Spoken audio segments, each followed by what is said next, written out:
Hi guys, welcome back to our channel reveal GK. Now इस particular video हम यहाँ पे एसएससी जीडी के लिए जो आपका यहाँ पे जनवरी फरवरी में जो आपका यहाँ पे पेपर होने वाला है, उसके लिए हम लोग यहाँ पे एक सीरीज में यहाँ पे लेके आया हूँ आप लोगों के लिए। तो यहाँ पे हम हर एक वीक में दो वीडियोस हम लोग यहाँ पे लेके आएंगे, दो लेक्चर्स हम लोग यहाँ पे करेंगे जहाँ पे आप कंप्लीट जीके आप कवर कर लोगे। ठीक है, तो यहाँ पे 3 महीने में हम लोग हर हफ्ते दो वीडियोस लाते रहेंगे और आपका बस एक सिंपल सा काम होगा कि आपको वीडियो देखनी है, नोट्स बनाने और रिवाइज करना है। ठीक है, तो यहाँ पे जो 2 दिन मैंने यहाँ पे चूज़ करे, एक आपका आज का दिन हो गया थर्सडे और एक आपका दिन हो गया यहाँ पे मंडे। ठीक है, तो यहाँ पे थर्सडे और मंडे को आपको एसएससी जीडी के रिस्पेक्ट में आपको लेक्चर्स देखने को मिलेंगे और उनको आप ज़रूर यहाँ पे देखते रहना और नोट्स बना के रिवाइज करते रहना। और पीडीएफ के लिए यहाँ पे टेलीग्राम का चैनल का लिंक मैंने डिस्क्रिप्शन में दे रखा है, तो वहाँ पे जाके आप उसको ज्वाइन कर सकते हो। तो पीडीएफ भी आपको मिल जाएगी, पर यहाँ पे मैं रिकमेंड यही करूंगा कि नोट्स आप खुद के ज़रूर बनाना। ठीक है, भले आप पीडीएफ से भी पढ़ रहे हो, पर नोट जितना आप खुद बनाओगे, लिखोगे खुद, तो आपको यहाँ पे ज़्यादा चीज़ें यहाँ पे याद रहेंगी। अगर आप चैनल पे पहली बार आए हो तो प्लीज़ सब्सक्राइब कर देना, वीडियो को शेयर कर देना, वीडियो को लाइक कर देना ताकि ज़्यादा से ज़्यादा लोगों तक पहुँच पाए। और हम यहाँ पे अब बिना कुछ टाइम वेस्ट किए चलो शुरू कर लेते हैं। नाउ फर्स्ट क्वेश्चन में आपसे यहाँ पे पूछ रखा है कि भारत रत्न कब इंट्रोड्यूस हुआ था। ठीक है, कब उसको यहाँ पे देना शुरू किया गया था, जनरली आपसे बस ये पूछा जा रहा है। तो देखो यहाँ पे डायरेक्ट आपका स्टैटिक बेस्ड क्वेश्चन है, तो याद रखना ये आपका शुरू हुआ था 1954 में। अब हम अगर इसके रिस्पेक्ट में और बात कर लेते हैं आगे। ठीक है, तो देखो भारत रत्न आपको कुछ इस तरीके से देखने को मिलेगा। ये आपका है फ्रंट साइड। ठीक है, ये याद रखना, ये आपका है फ्रंट साइड और ये वाला आपका जो दे रखी है इमेज, ये आपकी है बैक साइड। ठीक है, इसमें जो ये आपको कुछ डिजाइन सा आपको दिख रहा है, ये बेसिकली आपका है सन। और यहाँ पे आपको देखने को मिल रहा है भारत रत्न लिखा हुआ है, जो कि आपका देवनागरी स्क्रिप्ट में है। ठीक है, तो ये भी आपको याद रखना है कि कौन सी स्क्रिप्ट है, तो देवनागरी स्क्रिप्ट है। ये भी आपसे पूछा जा सकता है। ठीक है, क्योंकि जनरली अब यहाँ पे आपको देखने को मिल रहा है कि आपको भारत रत्न से रिलेटेड या फिर आपके जो दूसरे पद्मा अवार्ड्स हैं उनके रिलेटेड भी अब क्वेश्चन पूछे जा रहे हैं। तो अभी हम यहाँ पे आपको भारत रत्न मैं यहाँ पे आपको करवा रहा हूँ, फिर धीरे धीरे क्वेश्चंस के थ्रू हम यहाँ पे बाकी अवार्ड्स भी यहाँ पे कंप्लीट कर लेंगे। इसी तरीके से पूरा हम लोग यहाँ पे अपना जितना भी जीके का पोर्शन रहेगा अपना कंप्लीट कर लेंगे। ठीक है, तो देखो यहाँ पे ये चीज आपको याद रखनी है। दूसरा याद रखना है, ये है आपका स्टेट एम्बलम। ये क्या आपका यहाँ पे स्टेट एम्बलम। ठीक है, ये आपको याद रखना है। अब यहाँ पे देखो बहुत छोटा सा आपको यहाँ पे देखने को मिल रहा होगा, ये आपका यहाँ पे लिखा हुआ है नेशनल मोटो। ठीक है, ये सब आपको यहाँ पे याद रखना है, ये सब आपका यहाँ पे लिखा हुआ है नेशनल मोटो। और नेशनल मोटो हमारा क्या है, सत्यमेव जयते। ठीक है, तो यहाँ पे मैं लिख भी दे रहा हूँ, सत्यमेव जयते। ठीक है, या तो आपको ये देखने को मिल सकता है, ठीक है, ऑप्शन में। अगर मान लो ये नहीं देखने को मिलता है तो आपको दूसरा ऑप्शन वो लोग दे सकते हैं यहाँ पे, ट्रुथ अलोन ट्रायम्स। ठीक है, तो ये दोनों आपको यहाँ पे याद रख लेना है। ठीक है, ये तो आपका हिंदी में हो गया, ये आपका इंग्लिश में हो गया। और दूसरा याद रखना है, ये भी आपका जो स्क्रिप्ट है ये भी आपकी देवनागरी स्क्रिप्ट है। ठीक है, तो यहाँ पे स्क्रिप्ट को तो हमें यहाँ पे भूलना ही नहीं है। ठीक है, बिल्कुल भी। तो ये आपको यहाँ पे याद रखिए। अच्छा, और यहाँ पे ये भी याद रखना कि ये जो आपका यहाँ पे जो डिजाइन आपको बेसिकली देखने को मिल रहा है, तो ये कौन सा लीफ है, तो ये है आपका यहाँ पे पीपल का लीफ। ठीक है, पीपल लीफ में बेसिकली आपको डिजाइन देखने को मिलता है यहाँ पे भारत रत्न का। ठीक, तो यहाँ पे फ्रंट साइड के बारे में हमने डिस्कस कर लिया, बैक साइड हमने डिस्कस कर लिया, क्या क्या प्रेजेंट है वो सब हमने यहाँ पे डिस्कस कर लिया। और यहाँ पे याद रखना, जैसे अभी हमने यहाँ पे डिस्कस किया कि आपका यहाँ पे ये अवार्ड जो है 1954 में आया था। ठीक है, तो अगर आप अभी देखोगे तो अभी 2024 चल रहा है। और आप जनरली यहाँ पे क्वेश्चन देखोगे कि एसएससी जब भी पूछेगा या फिर आप मान लो रेलवे भी पूछता है, ठीक है, तो वहां पे आपको एक डेट दे देता है कि अकॉर्डिंग टू जो भी आपको क्वेश्चन पूछा है एस पर, फिर आपको एक मंथ दे देगा और ईयर दे देगा। तो उसके अकॉर्डिंग हमें यहाँ पे बताना है। ठीक है, तो यहाँ पे याद रखना, ये आपका अगर हम बात करते हैं 2024 तक, तो अभी इसको यहाँ पे 70 ईयर्स हो चुके हैं। ठीक है, टोटल ओवरऑल अगर हम बात करें, कुछ भी यहाँ पे आपसे पूछा जा सकता है, तो ये भी आपको यहाँ पे याद रखना है। दूसरा आपको यहाँ पे क्या याद रखना है, और कि इसको रिकमेंड कौन करता है। ठीक है, तो यहाँ पे याद रखना है आपको कि रिकमेंडेशन आपके यहाँ पे देते हैं पीएम। रिकमेंडेशन कौन देते हैं, यहाँ पे पीएम देते हैं। और किसको देते हैं, वो देते हैं आपके प्रेसिडेंट को। ठीक है, प्रेसिडेंट को आपके यहाँ पे रिकमेंडेशन देते हैं। फिर प्रेसिडेंट आगे आपके यहाँ पे अवार्ड देते हैं उस पर्टिकुलर पर्सनैलिटी को। ठीक है, तो आपने यहाँ पे देखे भी हैं ये, अगर जब भी आप देखोगे तो आपको जब भी यहाँ पे दे रहेंगे अवार्ड, तो वो सब आपका लाइव भी चलता है, तो आप देख भी सकते हो। ठीक है, अब देखो इसके अलावा आपको यहाँ पे याद रखना है कि इसमें मिलता क्या-क्या है, क्योंकि आपको यहाँ पे एक टाइम पे सीएपीएफ या फिर सीडीएस में ऐसा क्वेश्चन आ रखा है कि इसमें क्या-क्या मिलता है। ठीक है, तो आपको यहाँ पे क्या याद रखना है, पहला यहाँ पे आपको देखने को मिलता है सनद। सनद बेसिकली आपके एक सर्टिफिकेट है। ठीक है, सर्टिफिकेट है, बस इतना आपको यहाँ पे याद रखना है। दूसरा याद रखना है कि ये किसका इस पे साइन देखने को मिलता है, तो साइन होते हैं इस पे प्रेसिडेंट के। ठीक है, तो साइंड बाय प्रेसिडेंट, तो ये यहाँ से भी आपका क्वेश्चन बन सकता है। ठीक है, फिर दूसरा आपको यहाँ पे जैसे ऑलरेडी बता चुका हूँ, पीपल आपका यहाँ पे लीफ रहेगा। ठीक है, पीपल के शेप में बेसिकली लीफ रहेगा, ना कि पीपल लीफ रहेगा। पीपल के शेप में आपको ये अवार्ड देखने को मिलता है। दूसरा यहाँ पे जो इम्पोर्टेंट पॉइंट है, ये याद रखना कि इसमें कोई भी रुपए वगैरह नहीं मिलते हैं। मतलब जैसे आप देखते हो ना बाकी अवार्ड्स में आपको अवार्ड तो मिल रहा है, पर साथ में जैसे मान लो 1 लाख रुपए, 2 लाख रुपए, 5 लाख रुपए, मतलब ये मॉनेटरी ग्रांट भी आपको देते हैं। ठीक है, गवर्नमेंट जो होती है आपके दूसरे अवार्ड्स में, पर यहाँ पे आपको नहीं मिलती है। ये चीज आपको यहाँ पे याद रखनी है। ठीक है, इसके ऊपर क्वेश्चन बेसिकली बना था आपका सीडीएस या सीएपीएफ में। तो यही पॉइंट आपको यहाँ पे याद रखना है। दोनों पॉइंट आपके लिए यहाँ पे इंपॉर्टेंट है ये। ठीक है, उसके बाद आपको यहाँ पे और क्या याद रखना है, तो एक याद रख लेना आप यहाँ पे कि इंडियन ऑर्डर ऑफ प्रेसिडेंस की हम जब बात करते हैं, ठीक है, जैसे सबसे पहला इंसान कौन होता है इंडिया में, अगर हम बात करें फर्स्ट पर्सन कौन है, वो है आपके प्रेसिडेंट। ठीक है, उस ऑर्डर की हम बेसिकली बात करें तो वो आने वाले क्वेश्चन में हम डिस्कस करेंगे। पर अभी के लिए आप यहाँ पे बस इतना याद रखो कि जब भी हम यहाँ पे ऑर्डर की बात करेंगे, ठीक है, इंडियन ऑर्डर ऑफ प्रेसिडेंस की जब हम यहाँ पे बात करेंगे, तो यहाँ पे जिन जिन को भी भारत रत्न मिला है, ठीक है, वो यहाँ पे माने जाते हैं 7th रैंक के यहाँ पे लोग हैं। ठीक है, 7th पे आते हैं। मतलब अगर हम यहाँ पे प्रेसिडेंट से शुरू करते हैं, फर्स्ट पर्सन आपके प्रेसिडेंट है, फिर आपके और आते हैं, फिर 7th पे आपके आते हैं जितने भी आपके विनर्स है भारत रत्न के। क्योंकि अगर आप देखोगे तो ओवरऑल बहुत कम विनर्स है। टोटल विनर भी आपसे पूछ सकता है, तो याद रखना 53 टोटल विनर्स ही अभी तक आपको यहाँ पे देखने को मिलेंगे। ठीक है, फिर आपको यहाँ पे देखो और क्या याद रखना है कि सबसे पहले जब आपको ये अवार्ड्स दिए गए थे, ठीक है, 1954 में, तो कौन कौन विनर थे। पहले थे आपके यहाँ पे सी राजा गोपालाचारी। ठीक है, सी राजा गोपालाचारी। ठीक है, ये आपके फर्स्ट गवर्नर जनरल या फर्स्ट वाइस रॉय, जो ऐसा जैसा भी आप समझ सको, इंडियन। ठीक है, इंडियन की हम बात कर रहे हैं। ठीक है, फिर उसके बाद दूसरे थे आपके यहाँ पे सीवी रमन, आप यहाँ पे याद रखना। ठीक है, या फिर इनको थर्ड याद रख लेना। दूसरे आप यहाँ पे याद रख सकते हो सर्वपल्ली राधाकृष्णन। ठीक है, इन इन यहाँ पे हम टीचर्स डे भी मनाते हैं, मतलब इनकी वजह से आप यहाँ पे बोल सकते हो एक तरीके से। ठीक है, तो सब हम धीरे धीरे और भी यहाँ पे डिस्कस करेंगे, तो ज्यादा आपको यहाँ पे डीप में नहीं जाना है। जितना मैं अभी बता रहा हूँ इसके नोट्स जरूर बना लेना, फिर धीरे धीरे सब चीजें हम लोग यहाँ पे डिस्कस कर लेंगे। ठीक है, तो यहाँ पे पहली बार जब अवार्ड मिला था तो ये 3 ही पर्सनैलिटीज थी जिनको अवार्ड दिया गया था भारत रत्न। ठीक है, तो ये तो आपको सबसे पहले याद रखना है। और ईयर कौन सा हो जाएगा, ऑब्वियस सी बात है, आपका इंट्रोड्यूस 1954 में हुआ था, तो पहली बार जब मिलेगा तो 1954 में ही यहाँ पे मिलेगा। ठीक है, ये चीज आपको यहाँ पे याद रखनी है।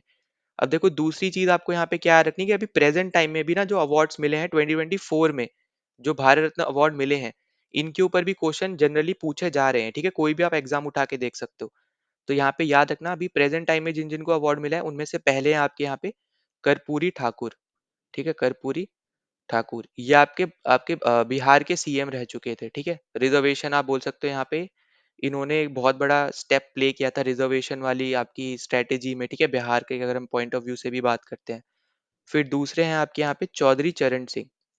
चौधरी चरण सिंह, ठीक है, ये आपके पीएम रह चुके हैं पुराने। ठीक, फिर तीसरे हैं आपके यहाँ पे पीवी नरसिम्हा राव, ये भी आपके पीएम रह चुके हैं। इन्हीं के टाइम पीरियड पे इकोनॉमी बूम करी थी। ठीक है, जब आपके जो मनमोहन सिंह है वो आपके यहाँ पे मिनिस्टर थे इनके अंडर। ठीक है, तो ये भी पॉइंट आपको सब याद रखना है। फिर अगले हैं आपके यहाँ पे लाल कृष्ण आडवाणी। तो देखो लाल कृष्ण आडवाणी से रिलेटेड एक और इम्पोर्टेंट फैक्ट है, अभी मैं आपको इसी क्वेश्चन में बताऊंगा, पहले आपको यहाँ पे ये याद रख लेना। और लास्ट है आपके यहाँ पे इस साल जिनको मिला है वो है यहाँ पे एमएस स्वामीनाथन। एमएस स्वामीनाथन। अब देखो स्वामीनाथन जो है आपके, ये आपके ग्रीन रेवोल्यूशन से रिलेटेड है। हाई वैरायटी ऑफ जो आपके यहाँ पे सीड्स वगैरह जो होते हैं, ठीक है, हाई वैरायटी यील्ड सीड्स जो थे उनके यहाँ पे प्रोडक्शन में इन्होंने बहुत बड़ा काम किया था। तो यहाँ पे मेनली आप देखोगे ग्रीन रेवोल्यूशन से रिलेटेड आपको यहाँ पे पर्सनैलिटी देखने को मिलेंगे। Father of Indian green revolution के नाम से भी हम इनको जानते हैं। इनके अलावा देखो यहाँ पे जैसे मैंने बताया था कि लाल कृष्ण आडवाणी के बारे में आपको जरूर जान लेना है। वो है यहाँ पे कि ये डिप्यूटी पीएम थे आपके। ठीक है, और ये आपको मैंने लिस्ट दे रखी है यहाँ पे। तो 7 ओवरऑल आज तक आपके डिप्यूटी पीएम की पोस्ट आपको देखने को मिली है। बहुत लोगों को पता ही नहीं होगा कि डिप्यूटी पीएम नाम की कोई पोस्ट भी हुआ करती थी या फिर है। ठीक है, तो याद रखना ये अभी प्रेजेंट टाइम में वैकेंट है, अभी कोई भी नहीं है। ये कब से वैकेंट है, तो यहाँ पे याद आपको रखना है कि 2004 से कोई भी डिप्यूटी पीएम आपका अभी तक नहीं बना है। ठीक है, और ये आपके जो लाल कृष्ण आडवाणी है, ये आपके लास्ट डिप्यूटी पीएम थे। तो ये भी याद रखना अभी प्रेजेंट टाइम में, क्योंकि इनको भारत रत्न मिला है तो इससे रिलेटेड भी क्वेश्चन आपसे पूछा जा सकता है। ठीक है, कोई भी पेपर अगर आप दे रहे हो तो यहाँ पे आपके ये 7 है, सातों के नाम आप यहाँ पे याद रख सकते हो। और लाल कृष्ण आडवाणी लास्ट थे, और याद रख लेना ये 7th थे। ठीक है, 7th भी थे और लास्ट थे। ठीक है, दोनों आपको यहाँ पे न्यूज इस इनसे रिलेटेड आपको यहाँ पे याद रख लेनी है। नाउ अगले क्वेश्चन में आपसे यहाँ पे पूछा जा रहा है कि पहले नॉन इंडियन कौन थे जिनको भारत रत्न अवार्ड यहाँ पे मिला था। ठीक है, तो यहाँ पे देखो ये भी इंपॉर्टेंट पॉइंट है, कोई भी एग्जाम दे रहे हो यहाँ पे आपसे पूछा ही जाता है। तो यहाँ पे आपको याद रखना है कि दो ऐसे आपके यहाँ पे अवार्डी हैं जिनको भारत रत्न अवार्ड बेसिकली यहाँ पे मिला है। ऐसी दो पर्सनैलिटीज हैं जो कि नॉन इंडियन थी। ठीक है, तो वो कौन-कौन सी थी? सबसे पहले थे आपके यहाँ पे अब्दुल गफ़र खान, और ये कौन से कंट्री से बिलॉन्ग करते हैं? तो ये है आपके यहाँ पे पाकिस्तान। और इनको मिला कब था? तो ये भी आपको यहाँ पे पूछा जा सकता है, तो इनको मिला था 1987 में, ठीक है? ये चीज़ आपको यहाँ पे याद रखनी है। इनके 4 और यहाँ पे नाम है जिस नाम से हम लोग जानते भी हैं, क्योंकि इन्होंने इंडिपेंडेंस में भी मेजर रोल प्ले किया था। तो यहाँ पे बेसिकली ये आपके गांधी जी के फॉलोवर थे, ठीक है? तो इनको हम लोग फ्रंटियर गांधी के नाम से भी जानते हैं। तो सबसे पहले तो आपको यहाँ पे यही नाम याद रख लेना है, ठीक है? दूसरा नाम आपको यहाँ पे याद रखना है बच्चा खान, बच्चा खान। तीसरा नाम है यहाँ पे इनका बादशाह खान, ठीक है? बादशाह खान। और फोर्थ नाम है इनका यहाँ पे फ़कर, फ़कर ए अफ़गान, ठीक है? तो यहाँ पे एटलीस्ट आपको ये सब चीज़ें आपको यहाँ पे याद रहनी चाहिए, जो भी इनके यहाँ पे और भी जिन-जिन नाम से हम लोग इनको जानते हैं, वो बस आपको यहाँ पे याद रखनी है, ठीक है? क्योंकि आपसे यहाँ पे क्वेश्चन पूछे जा सकते हैं। अब ये हो गई आपकी पहली पर्सनैलिटी जिनको 1987 में मिला था, ठीक है? अब इसके अलावा आपके यहाँ पे एक और है, वो है आपके नेल्सन मंडेला, नेल्सन मंडेला। अब नेल्सन मंडेला हर एक को पता है, आपके साउथ अफ्रीका की जो यहाँ पे उस टाइम पे मूवमेंट हुई थी, ठीक है? उसके यहाँ पे एक मेजर लीडर थे, ठीक है? तो यहाँ पे साउथ अफ्रीका से रिलेटेड है, तो यहाँ पे कंट्री अगर पूछता है तो साउथ अफ्रीका आ जाएगी। इनको किस ईयर में मिला था? तो वो है यहाँ पे 1990। और आपको पता है साउथ अफ्रीका में ही आपके गांधी जी भी गए थे, है ना? तो उसके बाद फिर 1915 में वो वापस आए थे। तो गांधी जी से रिलेटेड आगे हम बात करेंगे, पर अभी के लिए बस इतना याद रखना, नेल्सन मंडेला साउथ अफ्रीका के हैं, और 1990 में इनको भारत रत्न का अवार्ड मिला था, ठीक है? इतना आपको बस यहाँ पे याद रख लेना है। अब देखो इसके अलावा ना यहाँ पे एक और पर्सनैलिटी है जो बेसिकली आप बोल सकते हो यहाँ पे नेचुरलाइज में आती है। अब नेचुरलाइज मतलब यहाँ पे क्या होता है कि वो इंडियन नहीं थी, पर वो बाद में इंडियन बन गई, ठीक है? वो कौन सी थी आपकी यहाँ पे? तो वो है आपकी मदर टेरेसा, ठीक है? Mother Teresa. तो सबसे पहले आपको यहाँ पे यही चीज याद रखनी है, इंपॉर्टेंट है आपके लिए। और यहाँ पे कौन से ईयर में मिला था? तो 1980 में मिला था, ये भी आपसे पूछा जा सकता है। इनको 1980 में मिला था, और ये पहली नेचुरलाइज सिटीजन है। या तो इस तरीके से पूछ लेगा, मतलब कहने का है कि ये इंडियन नहीं थी, मतलब इंडिया में पैदा नहीं हुई, बाहर से आई थी, यहीं पे ही बस गई, और फिर यहाँ पे एज अ इंडियन यहाँ पे क्योंकि अब वो बन गई, ठीक है? ज्यादा टाइम यहाँ पे जब आप रह जाते हो, तो यहाँ पे जो भी सिटीजनशिप का यहाँ पे जो भी आप बोल सकते हो रूल्स एंड रेगुलेशंस है, उसको फॉलो करते हैं। तो उसके बाद आप सिर्फ इंडियन एज अ इंडियन बन जाते हो बाद में। तो वो बाद में आके इंडियन बनी थी, ठीक है? वो यहाँ पे पैदा नहीं हुई थी। तो ऐसी कौन सी पर्सनैलिटी है जिनको मिला है अवार्ड? तो वो है मदर टेरेसा। अब इसके अलावा आपसे पूछा जा सकता है यहाँ पे यंगेस्ट कौन है? तो यंगेस्ट याद रखना, वो है आपके सचिन तेंदुलकर, ठीक है? गॉड ऑफ क्रिकेट, ठीक? तो ये चीज आपको यहाँ पे याद रखनी है। और इनको मिला कब है? तो इनको मिला है 2014 में, ठीक है? 2014। फिर आपका यहाँ पे पूछा जा सकता है कि ओल्डेस्ट कौन थे जिनको मिला है? तो वो है आपके ढोंडो केशव कर्वे, ठीक है? अब देखो ये ऐसे पर्सनैलिटी है जिनको इनके 100th बर्थडे पे ही मिला है, ठीक है? तो यहाँ पे एज भी याद रखना, ठीक है? 100वें आप बोल सकते हो यहाँ पे 100 एज के थे तब इनको मिला है। तो यहाँ पे इनके 100th बर्थडे पे यहाँ पे इनको मिला है, और ईयर था आपका 1958, ठीक है? तो यहाँ पे आप एज ऐसे याद रख लो 100, ठीक है? तो अलग आप यहाँ पे ये सब याद रखना, यंगेस्ट, ओल्डेस्ट, फिर नेचुरलाइज्ड, कौन दो नॉन इंडियंस थे। और एक और क्वेश्चन यहाँ पे जनरली आपसे बनता है, पूछा जाता है कि कितनी वुमेन्स को अब तक भारत रत्न मिला है? तो वो ओवरऑल है 5, ठीक है? सबसे पहले तो आपको यहाँ पे ये याद रखना है कि टोटल कितनी ऐसी वुमेन्स है जिनको भारत रत्न मिला है? तो वो है यहाँ पे सिर्फ 5, ठीक है? 53 में से सिर्फ 5। उसके बाद दूसरा पॉइंट आपको यहाँ पे याद रखना है कि कौन कौन है। तो पहली है आपकी इंदिरा गांधी, ठीक है? पहली है आपकी यहाँ पे इंदिरा गांधी। सबसे पहले अगर आपसे पूछा जाता है कि किनको सब कौन सी ऐसी वुमेन है जिनको सबसे पहले भारत रत्न अवार्ड मिला है, ठीक है? तो वो है आपकी इंदिरा गांधी, 1971 में मिला है। फिर आपकी आ जाती है मदर टेरेसा, ठीक है? अभी हमने यहाँ पे डिस्कस भी किया। तो मदर टेरेसा को मिला है 1980 में, ये हमने यहाँ पे ऑलरेडी मैंने बता चुका हूँ। फिर यहाँ पे तीसरी है अरुणा आसिफ अली, अरुणा आसिफ अली, इनको मिला है 1997 में। फिर अगले हैं यहाँ पे एम एस सुब्बुलक्ष्मी, ठीक है? एम एस सुब्बुलक्ष्मी, इनको मिला है 1998 में। और फिफ्थ वो है आपकी यहाँ पे लता मंगेशकर, ठीक है? लता मंगेशकर, इनको मिला है 2001 में। अब सोचो आप 2001 के बाद 2024 चल रहा है, अब तक एक भी फीमेल को अवार्ड नहीं मिला है, ठीक है? और तो यहाँ पे याद रखना कि ओवरऑल इसलिए यहाँ पे क्वेश्चन इंपॉर्टेंट बन जाता है, ठीक है? क्योंकि 53 में सिर्फ 5 फीमेल्स को मिला है, तो इन सबके आपको नाम याद रखने हैं, और किसको किस ईयर में मिला है ये भी आपको यहाँ पे याद रख लेना है, इंपॉर्टेंट है ये सब, ठीक है? तो यहाँ पे हमने इनके बारे में भी थोड़ा डिस्कस कर लिया। नाउ अगले क्वेश्चन पे चलते हैं। तो अगले क्वेश्चन में आपसे पूछा जा रहा है कि इंडिया के पहले इंडियन म्यूजिशियन का यहाँ पे नाम क्या है जिनको हाईएस्ट सिविलियन ऑनर यहाँ पे मिला है, या फिर आप बोल सकते हो हाईएस्ट सिविलियन अवार्ड यहाँ पे मिला है, जिसका यहाँ पे नाम है भारत रत्न। ठीक है, तो बेसिकली आपसे पूछा जा रहा है कि पहले इंडियन म्यूजिशियन कौन है जिनको भारत रत्न मिला है। तो वो है आपकी यहाँ पे एम एस सुब्बुलक्ष्मी।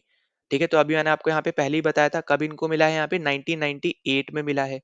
ठीक है, ये चीज आपको यहाँ पे याद रखनी है। इसके अलावा किस किस और आर्टिस्ट को यहाँ पे मिल रखा है, तो ये भी आपको यहाँ पे याद रखना है। तो पहले यहाँ पे आपकी है एम एस सुब्बुलक्ष्मी, दूसरे हैं आपके यहाँ पे पंडित रविशंकर। ठीक है, अब देखो यहाँ पे बस आपको मैं बताऊंगा अवार्ड कब मिला है और किन किन को मिला है। ठीक है, अब ये किस से एसोसिएटेड है वगैरह वो सब हम यहाँ पे अगले क्वेश्चंस पे डिस्कस करेंगे, जब भी आप हम यहाँ पे उनके रिगार्डिंग यहाँ पे बात कर रहे होंगे। ठीक है, तो अभी के लिए बस यहाँ पे क्योंकि भारत रत्न का यहाँ पे मैं बता रहा हूँ, तो इसके बारे में बस आपको ये पता होना चाहिए किन किन को मिला है, कौन से ईयर में मिला है। फिर अगले हैं आपके यहाँ पे लता मंगेशकर। ठीक है, लता मंगेशकर, इनको मिला है यहाँ पे 2001 में, ऑलरेडी यहाँ पे बता चुका हूँ। ठीक है, ये हो गए आपके पहली, दूसरे, और यहाँ पे लता मंगेशकर आपके यहाँ पे थर्ड हो गई। फिर फोर्थ है आपके यहाँ पे बिस्मिल्लाह खान। ठीक है, बिस्मिल्लाह खान। बिस्मिल्लाह खान आपको पता है किससे ये एसोसिएटेड है, ये है आपके शहनाई से एसोसिएटेड। और मैं आपको ऑलरेडी यहाँ पे पिछले कुछ और आपके दूसरे एग्जाम्स के वीडियोस में भी बता चुका हूँ यहाँ पे कि जब भी हम यहाँ पे बात करते हैं इंडिपेंडेंस से रिलेटेड, तो यहाँ पे इन्होंने शहनाई बजाई थी रेड फोर्ट में। ठीक है, तो यहाँ पे याद रखना फर्स्ट इंडिपेंडेंस की जब हम बात कर रहे हैं। फिर उसके बाद आपके यहाँ पे नेक्स्ट आ जाते हैं, फिफ्थ जो है वो है आपके यहाँ पे भीमसेन जोशी। भीमसेन जोशी, इनको मिला था 2001 में। और सिक्स्थ है आपके यहाँ पे भूपेन हजारिका। ठीक है, भूपेन हजारिका को यहाँ पे मिल रखा है 2019 में। तो यहाँ पे ये आपकी 6 पर्सनैलिटीज है जो आपको यहाँ पे सबसे ज्यादा याद रखनी है।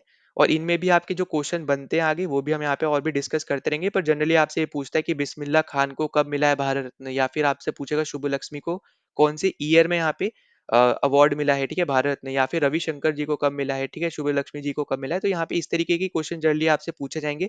और या फिर आपसे पूछ सकता है कि इनको जब पद्मा अवार्ड्स मिले हैं, ठीक है, जो भी, तो उनसे रिगार्डिंग जब क्वेश्चन पूछे जाएंगे तो हम जो अगले आने वाले क्वेश्चन होंगे अगले कुछ वीडियोस में या फिर इस वीडियो में जैसे भी आएंगे, वो सब हम यहाँ पे कवर करते रहेंगे। ठीक है, तो यहाँ पे अपना राइट आंसर था थर्ड ऑप्शन, और ये 6 नाम आपको यहाँ पे अलग से याद रख लेने हैं।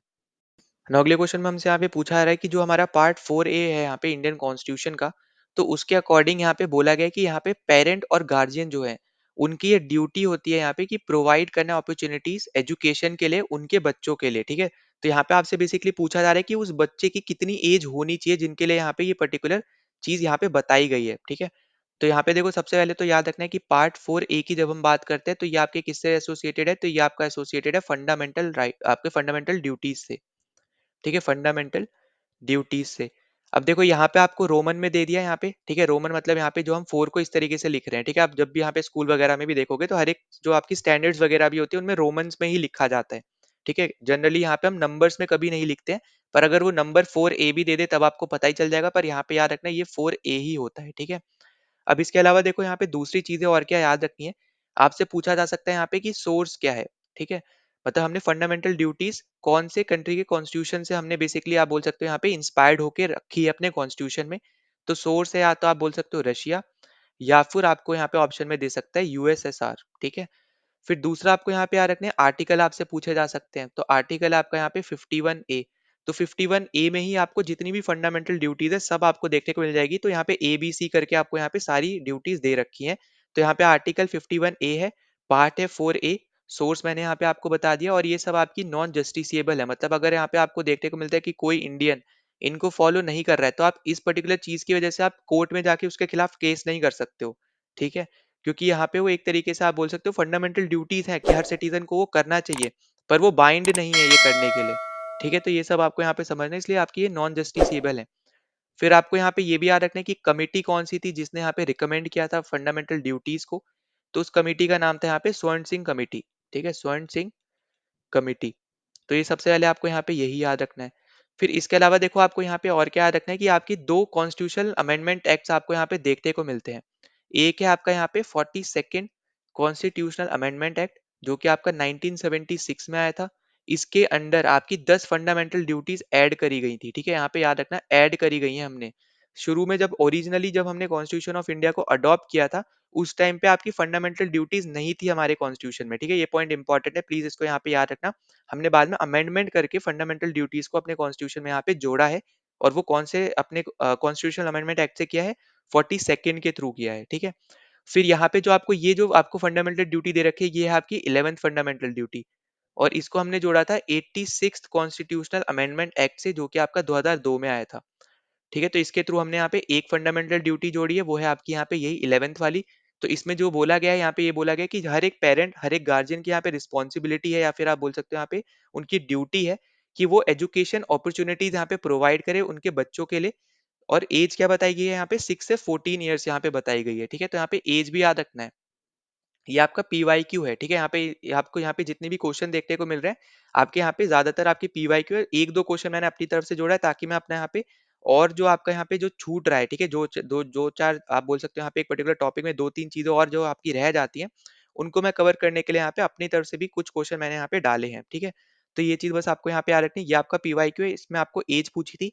एज यहाँ पे मेंशन है 6 से लेके 14 ईयर्स की जो भी बच्चे हैं, उनके लिए यहाँ पे पेरेंट्स और गार्जियन की ड्यूटी है कि उनके लिए यहाँ पे एजुकेशन की अपॉर्चुनिटीज उनको यहाँ पे प्रोवाइड करनी है। ठीक है, तो ये सब आपका यहाँ पे इंपॉर्टेंट थी, और यहाँ पे ईयर याद रख लेना इनके। ठीक है, ये इंपॉर्टेंट है फंडामेंटल ड्यूटीज में। जो जो फंडामेंटल ड्यूटीज आपकी कौन से में ऐड हुई है, ये पता होना चाहिए। और जो आपके कॉन्स्टिट्यूशनल अमेंडमेंट एक्ट है, वो किस साल में आया है, ये पता होना चाहिए, क्योंकि एसएससी में ऐसे क्वेश्चन पूछे ही जाते हैं। ठीक है, ईयर्स तो हमें भूलने ही नहीं है बिल्कुल भी। अब देखो, इसके बाद आपको यहाँ पे देखने को मिलेगा, यहाँ पे ये फंडामेंटल ड्यूटीज मैंने यहाँ पे लिख रखी है। ओवरऑल आपकी है यहाँ पे 11 फंडामेंटल ड्यूटीज। ये सब आपकी यहाँ पे इस तरीके से होती है। ठीक है, A B C D करके आपको यहाँ पे देखने को मिलेंगी। ठीक है, E F, फिर G H I, फिर J और K। ठीक है, लास्ट वाली आपकी K है, वही आपके 6 to 14 ईयर्स वाली। अब यहाँ पे हर एक फंडामेंटल ड्यूटीज में आप किस तरीके से याद रख सकते हो, तो उसके लिए मैंने यहाँ पे रेड कलर से एक तरीके से आप बोलो कीवर्ड आपका मार्क कर दिया, जिसके थ्रू आप यहाँ पे याद रख सकते हो। ठीक है, जैसे फर्स्ट में आइडियल से रिलेटेड बात की जा रही है कि नेशनल फ्लैग हो गया, और नेशनल एंथम की यहाँ पे रिस्पेक्ट करनी है। दूसरा यहाँ पे जो भी हमारे जो आप बोल सकते हो यहाँ पे नेशनल जो यहाँ पे फाइट थी, ठीक है, नेशनलिज्म की, तो उस पर्टिकुलर केस में जो भी आपके यहाँ पे लोग थे जिन्होंने यहाँ पे फाइट किया था, ठीक है, ब्रिटिशर्स के खिलाफ, जैसे महात्मा गांधी हो गए, आपके भगत सिंह हो गए, तो उनकी भी हमें यहाँ पे रिस्पेक्ट करनी है। ठीक है, उनके स्ट्रगल की हमें यहाँ पे रिस्पेक्ट करनी है, फ्रीडम क्योंकि हमें इजिली नहीं मिला है ना। तो ये भी आपको यहाँ पे समझना है। फिर तीसरे में आपको 3 वर्ड्स हैं, तो आप सी से ऐसे कनेक्ट कर सकते हो। 3 वर्ड के बारे में बात कर रहे हैं यहाँ पे, सोवेनिटी, यूनिटी और इंटीग्रिटी। फिर आपका यहाँ पे डी से डिफेंड आप इस तरीके से याद रख सकते हो कि अगर यहाँ पे नेशन कभी भी आपको बुलाता है, तो यहाँ पे ये फंडामेंटल ड्यूटी में आ जाता है कि आपको वो ड्यूटी देनी पड़ेगी। ठीक है, डिफेंड करना पड़ेगा अपनी कंट्री को। फिर आपका ई में है ब्रदरहुड। ठीक है, फिर इस तरीके से आप यहाँ पे बाकी सब भी याद रख सकते हो। यहाँ पे हर एक को मैंने आपका जो कीवर्ड है इंपॉर्टेंट, उसके थ्रू आपको यहाँ पे मैंने मार्क करके दे रखा है। इजी रहेगा आपको यहाँ पे याद करना भी। ठीक है, अब इसमें हर एक इंपॉर्टेंट नहीं होती है, पर कुछ कुछ सबसे ज्यादा इंपॉर्टेंट है। जैसे आपकी यहाँ पे के वाली सबसे इंपॉर्टेंट है, जिसपे आपको क्वेश्चन ही देखने को मिला है। ठीक है, फिर आपका ये साइंटिफिक टेम्पर आपको यहाँ पे परमानेंट आपको यहाँ पे याद रहना चाहिए। ब्रदरहुड आपको यहाँ पे याद रहना चाहिए। फिर आपसे यहाँ से पूछ लेता है कौन से 3 वर्ड के ऊपर बेसिकली इस फंडामेंटल ड्यूटी में बात करी जा रही है। ठीक है, फिर आपका यहाँ पे ऊपर के दोनों आपको यहाँ पे याद रहने चाहिए। मतलब एक तरीके से आप ये बोल सकते हो कि हर एक इंपॉर्टेंट है, पर कुछ कुछ है वो बहुत ज्यादा इंपॉर्टेंट है। ठीक है, इन्वायरमेंट वाला आपका इंपॉर्टेंट हो जाएगा। ठीक है, और ये आपका ब्रदरहुड वाला, तो यहाँ पे जितने स्टार मार्क मैंने कर रखे हैं, ठीक है, एजुकेशन को मिला के इतने तो आपको एटलीस्ट पता ही होने चाहिए। ठीक है, वो ज्यादा इंपॉर्टेंट है। अब आपके सिर्फ 2 ही रह गए, एक तरीके से आप ये समझो कि यहाँ से आपसे कहीं से भी क्वेश्चन बन सकता है। तो ये इंपॉर्टेंट आपका यहाँ पे टॉपिक है, तो आपको यहाँ पे ये जरूर करके जाना है। ठीक है, तो यहाँ पे हमने इससे रिलेटेड सब कुछ हमने यहाँ पे बात कर लिया है। नाउ अगले क्वेश्चन में आपसे यहाँ पे पूछा आ रहा है कि what is the name of the earliest form of writing known in the Indian सब कॉन्टिनेंट। अब देखो, अर्लीस्ट फॉर्म ऑफ राइटिंग मतलब बेसिकली आपसे स्क्रिप्ट के बारे में यहाँ पे पूछ रहा है, जो आपको ऑप्शन भी दे रखे हैं। और आपको यहाँ पे पता चल रहा होगा कि अर्लीस्ट अगर यहाँ पे आपसे बात करी जा रही है, तो यहाँ पे बेसिकली आपको इंडस वैली सिविलाइजेशन के बारे में यहाँ पे पूछा जा रहा है, या फिर आप इसको हड़प्पा सिविलाइजेशन के नाम से भी जो जानते हो उसके बारे में बेसिकली यहाँ पे पूछा जा रहा है। तो देखो, यहाँ पे याद रखना कि यहाँ पे जो स्क्रिप्ट यूज हुई है, वो है आपकी इंडस स्क्रिप्ट। इसी को ही हम लोग बोलते हैं हड़प्पा स्क्रिप्ट। ठीक है, तो आपको यहाँ पे दोनों ही नाम याद रखने हैं। आपको हड़प्पा भी दे सकता है ऑप्शन में, आपको यहाँ पे इंडस भी दे सकता है। ठीक है, अब देखो, पाली तो आपकी कोई स्क्रिप्ट होती ही नहीं है, ये आपकी एक लैंग्वेज होती है। ठीक है, सबसे पहले तो आपको यही पता होना चाहिए। अब पाली में अलग अलग आपकी स्क्रिप्ट आती है, जैसे आपका यहाँ पे जो आपको ब्राह्मणी स्क्रिप्ट दे रखा है ना, ये इसमें भी मतलब इस पर्टिकुलर स्क्रिप्ट से आप पाली स्क्रिप्ट लिख मतलब पाली लैंग्वेज आप यहाँ पे लिख सकते हो। ठीक है, अब देखो, पाली के अगर बारे में अगर हम थोड़ा डिस्कस करें, तो पाली कौन यूज करता था, तो वो आपकी यहाँ पे यूज की जाती थी बुद्धिज्म में। ठीक है, तो बुद्धिज्म जब आपका शुरू हुआ था, तो बेसिकली आपका पाली और प्राकृत लैंग्वेज में यहाँ पे सबसे ज्यादा यहाँ पे फैला था। ठीक है, ये आपको यहाँ पे याद रखना है। वहीं सेम अगर हम यहाँ पे जैसे जैनिज्म की बात करें, तो जैनिज्म में ज्यादातर आपकी प्राकृत लैंग्वेज यूज होती थी। ठीक है, अभी के लिए बस इतना याद रखना। फिर इसके अलावा जैसे मैंने आपको बोला कि यहाँ पे पाली आपकी एक लैंग्वेज है, स्क्रिप्ट नहीं है, ठीक है? तो यहाँ पे जो आपकी स्क्रिप्ट है, जैसे आपकी यहाँ पे ब्राह्मणी स्क्रिप्ट हो गई, खरोष्टी स्क्रिप्ट हो गई, तो वो बेसिकली एक लैंग्वेज को लिखने के लिए यूज होती हैं, ठीक है? अलग-अलग आपकी यहाँ पे स्क्रिप्ट होती है, वो एक पर्टिकुलर लैंग्वेज को लिखने के लिए यूज होती है, वो एक खुद एक स्क्रिप्ट हो मतलब जो स्क्रिप्ट है वो खुद एक लैंग्वेज नहीं है वो, ठीक है? तो यहाँ पे ये सब चीजें आपको यहाँ पे थोड़ी बहुत समझनी है। फिर अगर हम यहाँ पे बात करते हैं संस्कृत स्क्रिप्ट, तो आपको पता है यहाँ पे वैदिक टाइम पे आपकी आई थी, तो यहाँ पे ऑब्वियस सी बात है इंडस के बाद आएगी, ठीक है? फिर आपका यहाँ पे ब्राह्मणी स्क्रिप्ट, पाली स्क्रिप्ट, तो आपका पाली जो आपका बुद्धिज्म से रिलेटेड होगा, ब्राह्मी आपको यहाँ पे ज्यादातर अशोका वाले पिलर्स में भी आपको जैसे देखने को मिलेगी, तो नॉर्दर्न एरियाज में आपको देखने को मिलती है ज्यादातर, ठीक है? जरूरी नहीं कि हमेशा ही, पर ज्यादातर। फिर देखो यहाँ पे थोड़ा हम इंडस वैली के बारे में अगर हम बात करें, तो यहाँ पे आपको क्या क्या याद रखना है वो याद रख लेना। सबसे पहले तो ये जो इंडस वैली सिविलाइजेशन है, इसको नाम किसने दिया था, ठीक है? यहाँ पे मैं लिख ही दे रहा हूँ। तो इंडस वैली सिविलाइजेशन जो हम लोग यहाँ पे बोलते हैं, ये बेसिकली नाम किसने दिया, आपसे ये क्वेश्चन पूछा जाता है, तो यहाँ पे आपको नाम याद रखना है जॉन मार्शल, ठीक है? ये नाम आपको यहाँ पे याद रखना है। इसके अलावा देखो अगर पूछता है यहाँ पे इंडस वैली कहाँ तक फैला हुआ था, तो नॉर्थ में आपका पड़ता है मांडा, ठीक है, जेएनके के अंदर। और रिवर अगर पूछ ले मांडा कौन से रिवर पे है, तो वो है आपका चेनाब रिवर के बैंक पे, ठीक है? फिर यहाँ पे अगर हम बात करें ईस्ट में आपका पड़ता है आलमगीरपुर, आलमगीरपुर।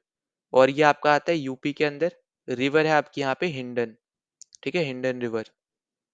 फिर साउथ में अगर हम बात करें, साउथ में आ जाता है आपका यहाँ पे दाइमाबाद, और ये आपका पड़ता है यहाँ पे महाराष्ट्र में। इधर रिवर की बात करें तो रिवर है आपकी यहाँ पे प्रवेरा रिवर, ठीक। फिर यहाँ पे वेस्ट में आपका आ जाता है यहाँ पे सुटका गेंडोर, सुटका गेंडोर। और यहाँ पे ये आपका पड़ता है बलोचिस्तान, ठीक है, जो कि प्रेजेंट टाइम में आपका अभी पाकिस्तान में है, ठीक है? ये चीज बस आपको यहाँ पे याद रखनी है। और ये आपका यहाँ पे रिवर है डास्क रिवर, ठीक है, डास्क रिवर। तो यहाँ पे मैंने आपको रीजन बता दिया, ठीक है, नॉर्थ साउथ ईस्ट वेस्ट जो भी है आपका किस रीजन में पड़ता है, और यहाँ पे कौन सी रिवर पे वो बेस्ड है ये भी मैंने बता दिया, ठीक है। अब जैसे आपको पता है कि यहाँ पे सिर्फ इंडस वैली सिविलाइजेशन तो थी नहीं, और भी आपकी सिविलाइजेशन थी। और यहाँ पे ये भी याद रखना कि इंडस वैली सिविलाइजेशन जो है बेसिकली इसको हम लोग यहाँ पे ब्रॉन्ज एज के नाम से भी जानते हैं, ठीक है। ब्रॉन्ज एज के नाम से भी हम यहाँ पे इसको जानते हैं, ये भी याद रखना। और इंडस वैली सिविलाइजेशन यहाँ पे इसका नाम क्यों पड़ा, क्योंकि ये आपकी ज्यादातर जो आपकी सिटीज देखने को मिलेंगी वो इंडस जो रिवर है उसके अलोंग ही आपको देखने को मिलेंगी, ठीक है। रिवर हो गया या फिर उसके यहाँ पे जितना भी आप बोल सकते हो जो उसकी आपकी दूसरी ट्रिब्यूटरीज है उनके अलोंग बेसिकली आपको देखने को मिलेगी, ठीक है। जैसे आपका यहाँ पे जो दूसरी रावी हो गई, ठीक है। इसके अलावा आपका यहाँ पे जैसे हम लोग देखते हैं ब्यास है, ठीक है, चेनाब है। तो इन सब पे भी आपको देखने को मिलेगी कुछ कुछ जगह पे, ठीक है। पर यहाँ पे ज्यादातर आपको इंडस मतलब हम यहाँ पे मैं जनरली बता रहा हूँ, पर यहाँ पे मैक्सिमम आप यहाँ पे देखोगे कि रावी रिवर जैसे आपको देखने को मिलेगी, और इंडस ज्यादातर आपको देखने को मिलेगी, ठीक है। तो यहाँ पे इंपॉर्टेंट जो सिटीज है वो आपके यहाँ पे इंडस पे है। पर इसको हड़प्पा क्यों बोला जाता था, अब आपके मन में ये भी आ सकता है। तो हड़प्पा इसलिए बोला जाता था क्योंकि ये पहली सिटी थी जिसको यहाँ पे ढूंढा गया था, ठीक है। या फिर आप बोल सकते हो डिस्कवर किया गया था। यहाँ पे ये कौन सी थी, ये फर्स्ट सिटी थी आपकी इंडस वैली सिविलाइजेशन की, इसलिए इसको हड़प्पा सिविलाइजेशन के नाम से भी यहाँ पे जाना जाता है, ठीक है। तो ये सब आपको यहाँ पे याद रखना है।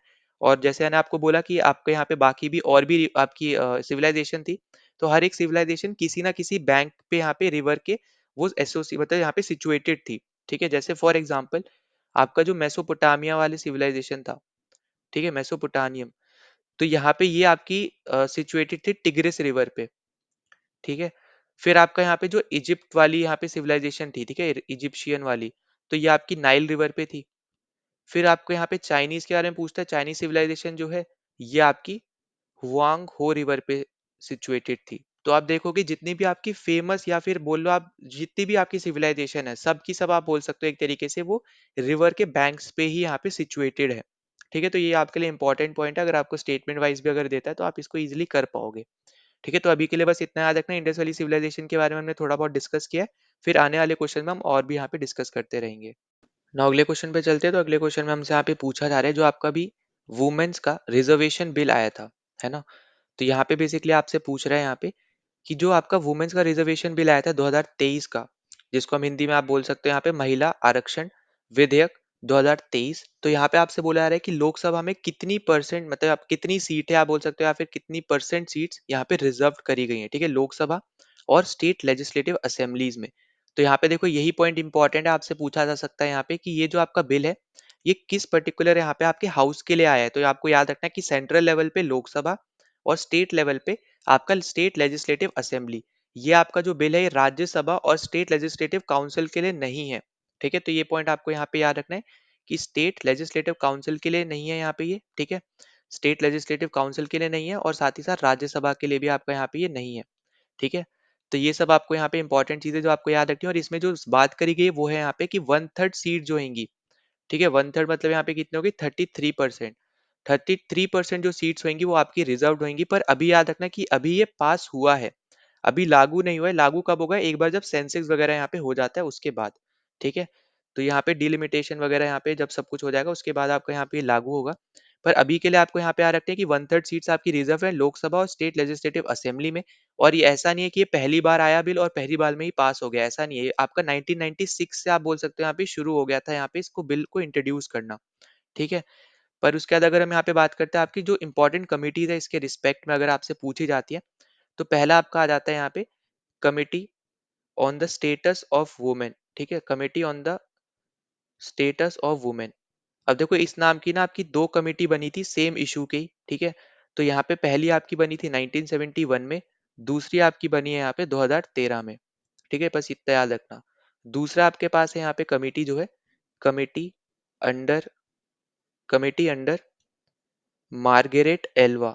ठीक है, मार्गरेट एल्वा। अब ये जो आपकी कमेटी ये आपकी थी 1987 में। फिर आपकी यहाँ पे एक और कमेटी है, इस कमेटी का नाम है गीता मुखर्जी कमेटी। गीता मुखर्जी कमेटी। ठीक है, तो ये भी आपको यहाँ पे याद रख लेना। और ये आपकी आई थी 1996 में। ठीक है, तो ये सब आपको यहाँ पे कमिटीज याद रखनी है, इंपॉर्टेंट है आपके लिए। और जैसे मैंने आपको बताया था यहाँ पे कि ये आपका देखो यहाँ पे आपको यहाँ पे हाँ नहीं दे रखा है, तो यहाँ पे चलो मैं बता दे रहा हूँ। तो ये आपका है 106 कॉन्स्टिट्यूशनल अमेंडमेंट एक्ट। ठीक है, तो यहाँ पे ये नंबर भी याद रखना है 106। ये आपसे पूछा जा सकता है, सबसे पहले तो आपको ये याद रखना है।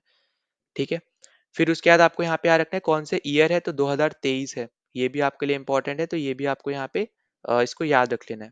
ठीक है, फिर जो मैंने आपको यहाँ पे बता रखा है कितनी रिजर्व है, फिर आपकी कौन सी कमिटीज हैं, किस पर्टिकुलर हाउस में आपका लागू होता है और किस में नहीं होता है, ये भी मैंने आपको बता दिया। तो ये भी आपको यहाँ पे याद रख लेना, ये सब आपके लिए यहाँ पे इंपॉर्टेंट है।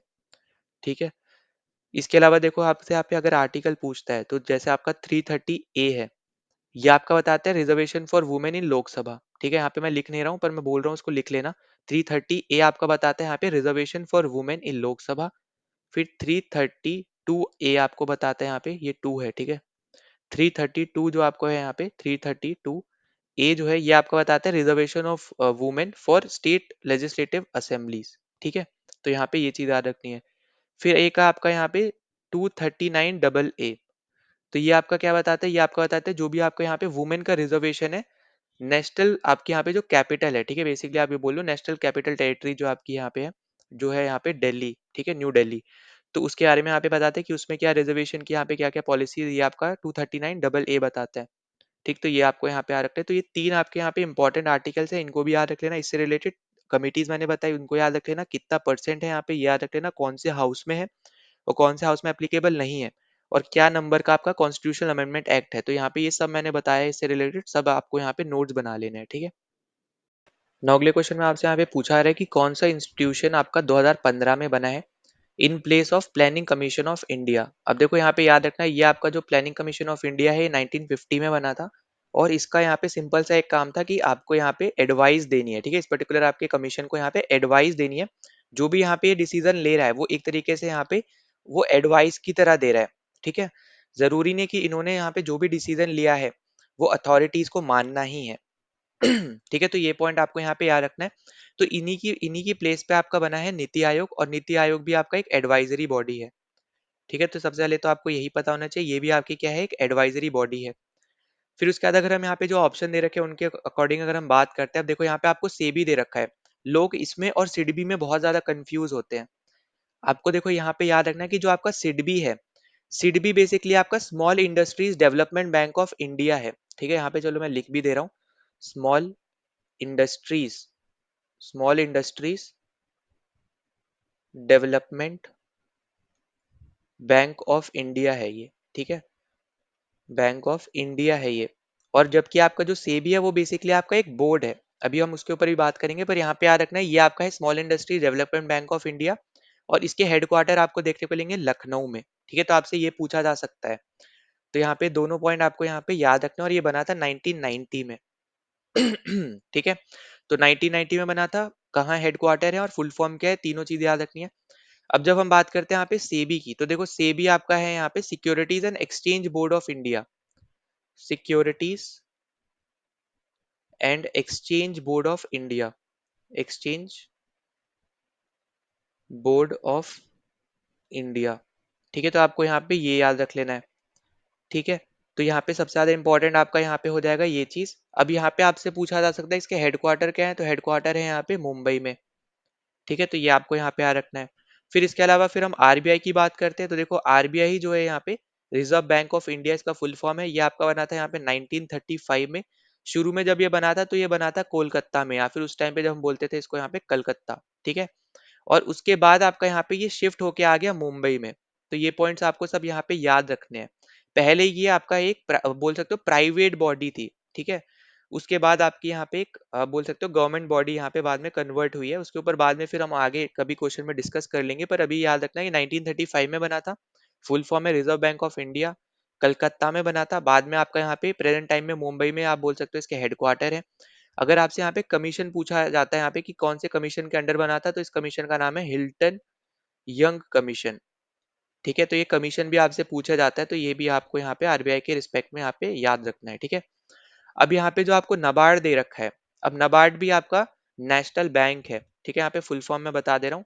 इसका फुल फॉर्म है national bank for agriculture, national bank for agriculture and rural development, and rural development. ठीक है, तो ये आपका है यहाँ पे नबार्ड का फुल फॉर्म, ये आपको यहाँ पे याद रख लेना है।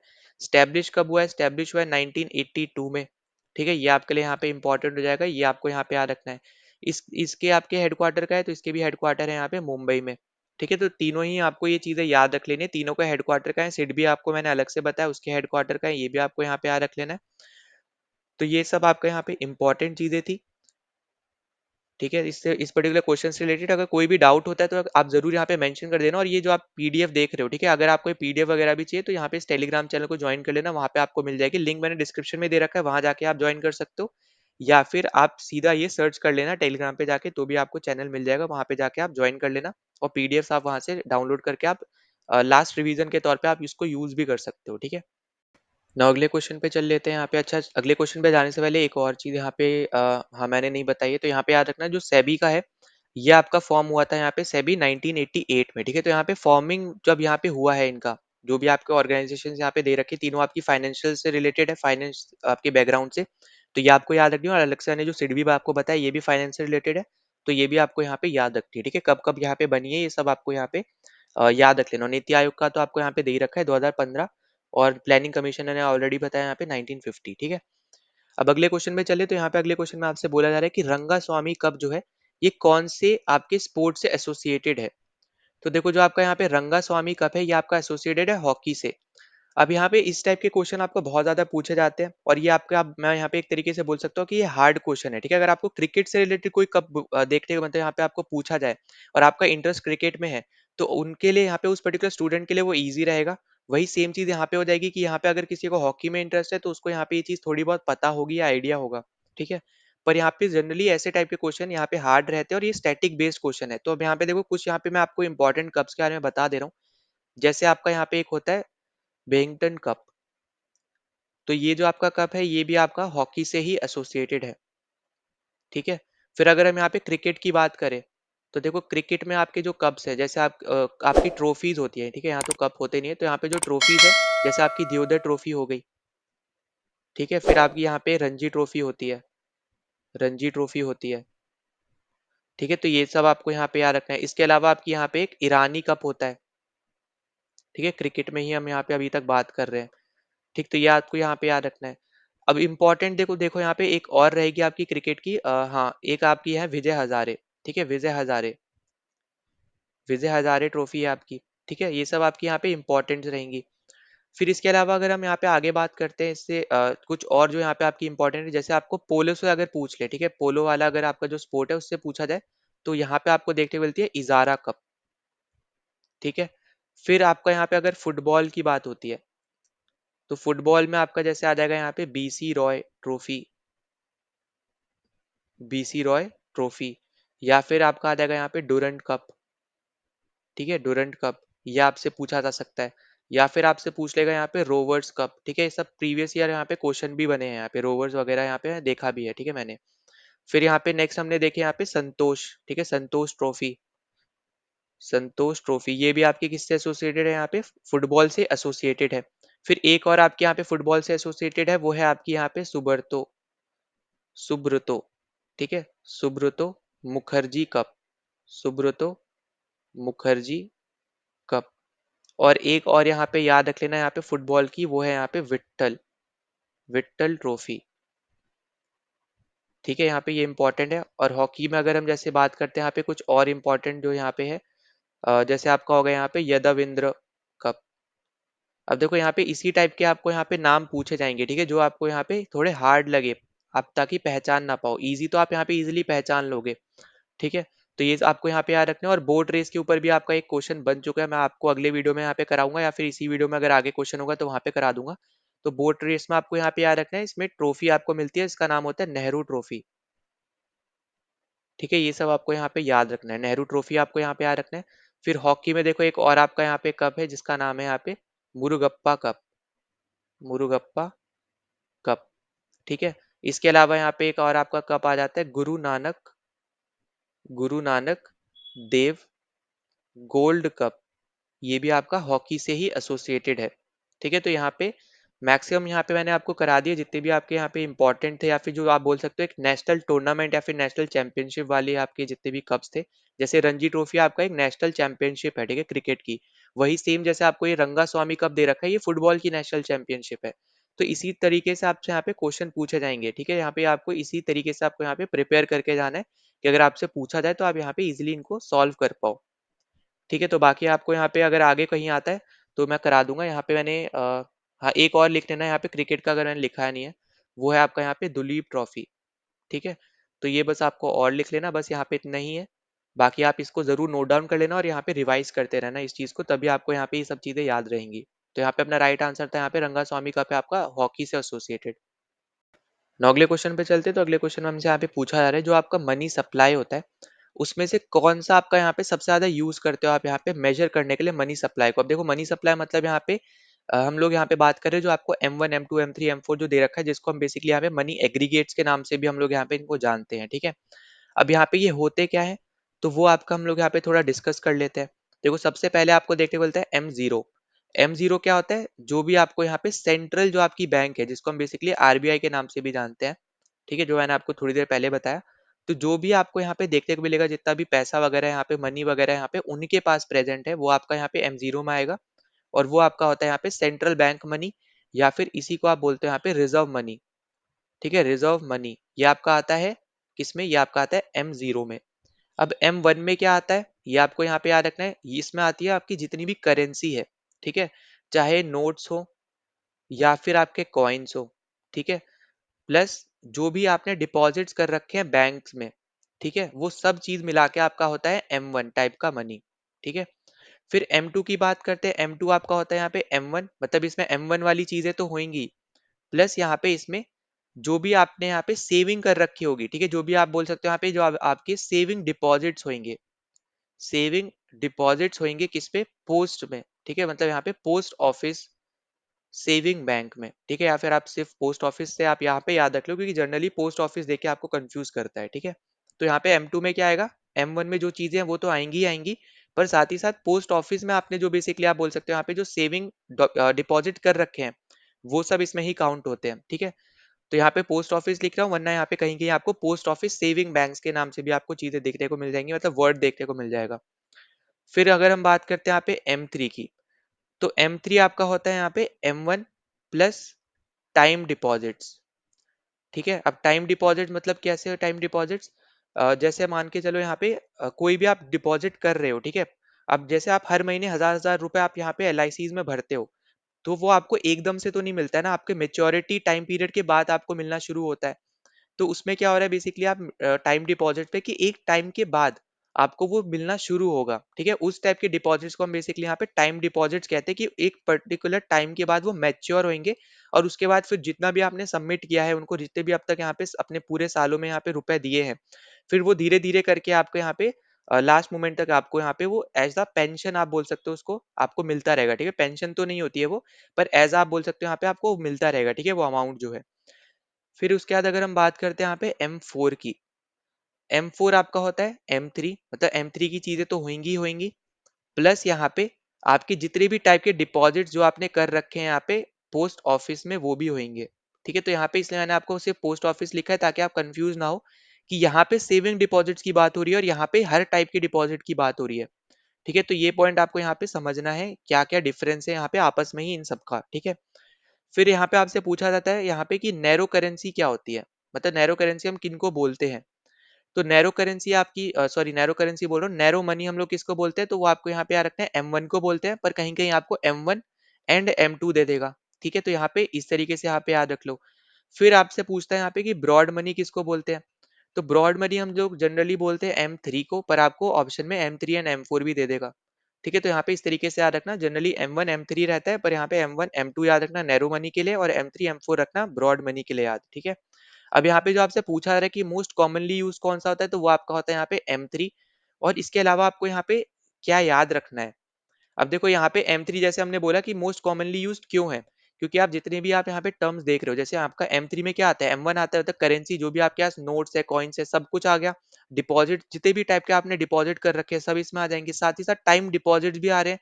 अब जैसे आपने मान के चलो फॉर एग्ज़ाम्पल आपने कोई म्यूचुअल म्यूचुअल फंड में आपने कुछ रुपए डाल रखे हैं। तो हर एक म्यूचुअल फंड का अलग-अलग रूल्स एंड रेगुलेशन होता है। तो एक आपने मान लो एक ऐसा म्यूचुअल फंड आपने ले रखा है, जहाँ पे बोला गया कि आपको कम से कम 3 महीने के लिए यहाँ पे आपको रुपए डालने पड़ेंगे, उससे पहले आप निकाल नहीं सकते हो। तो एक तरीके से इसका मतलब क्या आ गया, वो उसकी एक मैच्योरिटी लाइन है, ठीक है? 3 महीना। 3 महीने के बाद फिर आप उसको निकाल सकते हो, अगर आपको प्रॉफिट हो रहा है तो वहाँ से आप हटा के आप बाहर आ सकते हो। वरना ज़्यादातर आप देखोगे म्यूचुअल फंड्स आपके लॉन्ग टर्म के लिए रहते हैं, है ना? तो हर एक टाइप के म्यूचुअल फंड का, या फिर आप बोलो हर एक शेयर का भी अगर आप देखोगे तो अलग-अलग आपका टाइम पीरियड रहता है। हर एक आपके यहाँ पे जो भी आपकी ऑर्गनाइज़ेशन है, जो भी आप जिस भी पर्टिकुलर चीज़ में आप डीमैट अकाउंट बना रहे हो, ठीक है? डीमैट अकाउंट जिससे आप थ्रू ट्रेडिंग वगैरह करते हो, तो अगर आप वो सब कर रहे हो तो उसके अकॉर्डिंग हर एक का अकॉर्डिंग अलग-अलग रूल्स और रेगुलेशन आपका यहाँ पे रहता है। अब यहाँ पे 1, 2, 3 मैंने सब कुछ आपको बता दिया, M1 आपको यहाँ पे ये सब याद हो गया, ठीक है? तो यहाँ पे आपको ये इंपॉर्टेंट पॉइंट्स है, इसको याद रखना, क्योंकि इसमें आपके क्वेश्चन्स यहाँ पे जनरली पूछे जा रहे हैं। अब देखो कुछ आपकी ना टर्म्स होती है, उसके बारे में थोड़ा डिस्कस करते हैं। जैसे आपका है यहाँ पे एसेट्स। एसेट्स क्या होते हैं? जैसे आपकी कार हो गई, आपका घर हो गया, ठीक है? जिनको आप आगे अगर आप बेचते हो तो आपको उसके बदले रुपए मिलेंगे, ठीक है? वो सब आपका होता है यहाँ पे एसेट्स। अब उसके अलावा एक टर्म होती है आपकी लायबिलिटी। तो लायबिलिटी क्या होती है? लायबिलिटीज में आपका यहाँ पे जैसे आ जाता है लोन, कि आपके पास लोन यहाँ पे आपको बैंक ने दे रखा है, या फिर मान लो आपने कहीं मनी लेंडर से लोन ले रखा है, तो वो आपको चुकाना है, वो आपका नहीं है, वो दूसरे का है जो आपको यहाँ पे मिल रखा है, पर आपको आगे जाके उसको चुकाना है। पर एसेट्स में ऐसा नहीं है, एसेट आपको यहाँ पे आपका आपका ही है, वो कंप्लीट आपका ही हिस्सा है वो पूरा, ठीक है? तो यहाँ पे इन दोनों में डिफरेंस आई होप कि आपको समझ में आ गया हो। एसेट्स में क्या होता है, आपका ही वो हिस्सा है, या फिर आप बोलो आप भी कहीं वो प्रॉपर्टी है, आप ही की गाड़ी है, आपके ही नाम पे गाड़ी है। लायबिलिटी में क्या है, आपको लोन दिया गया है, लोन एग्जाम्पल के तौर पे मैं दे रहा हूँ, ठीक है? बहुत सी और भी चीजें हो सकती है, पर लोन आपका यहाँ पे सबसे आप बोल सकते हो ईजी एग्जाम्पल है समझाने के लिए।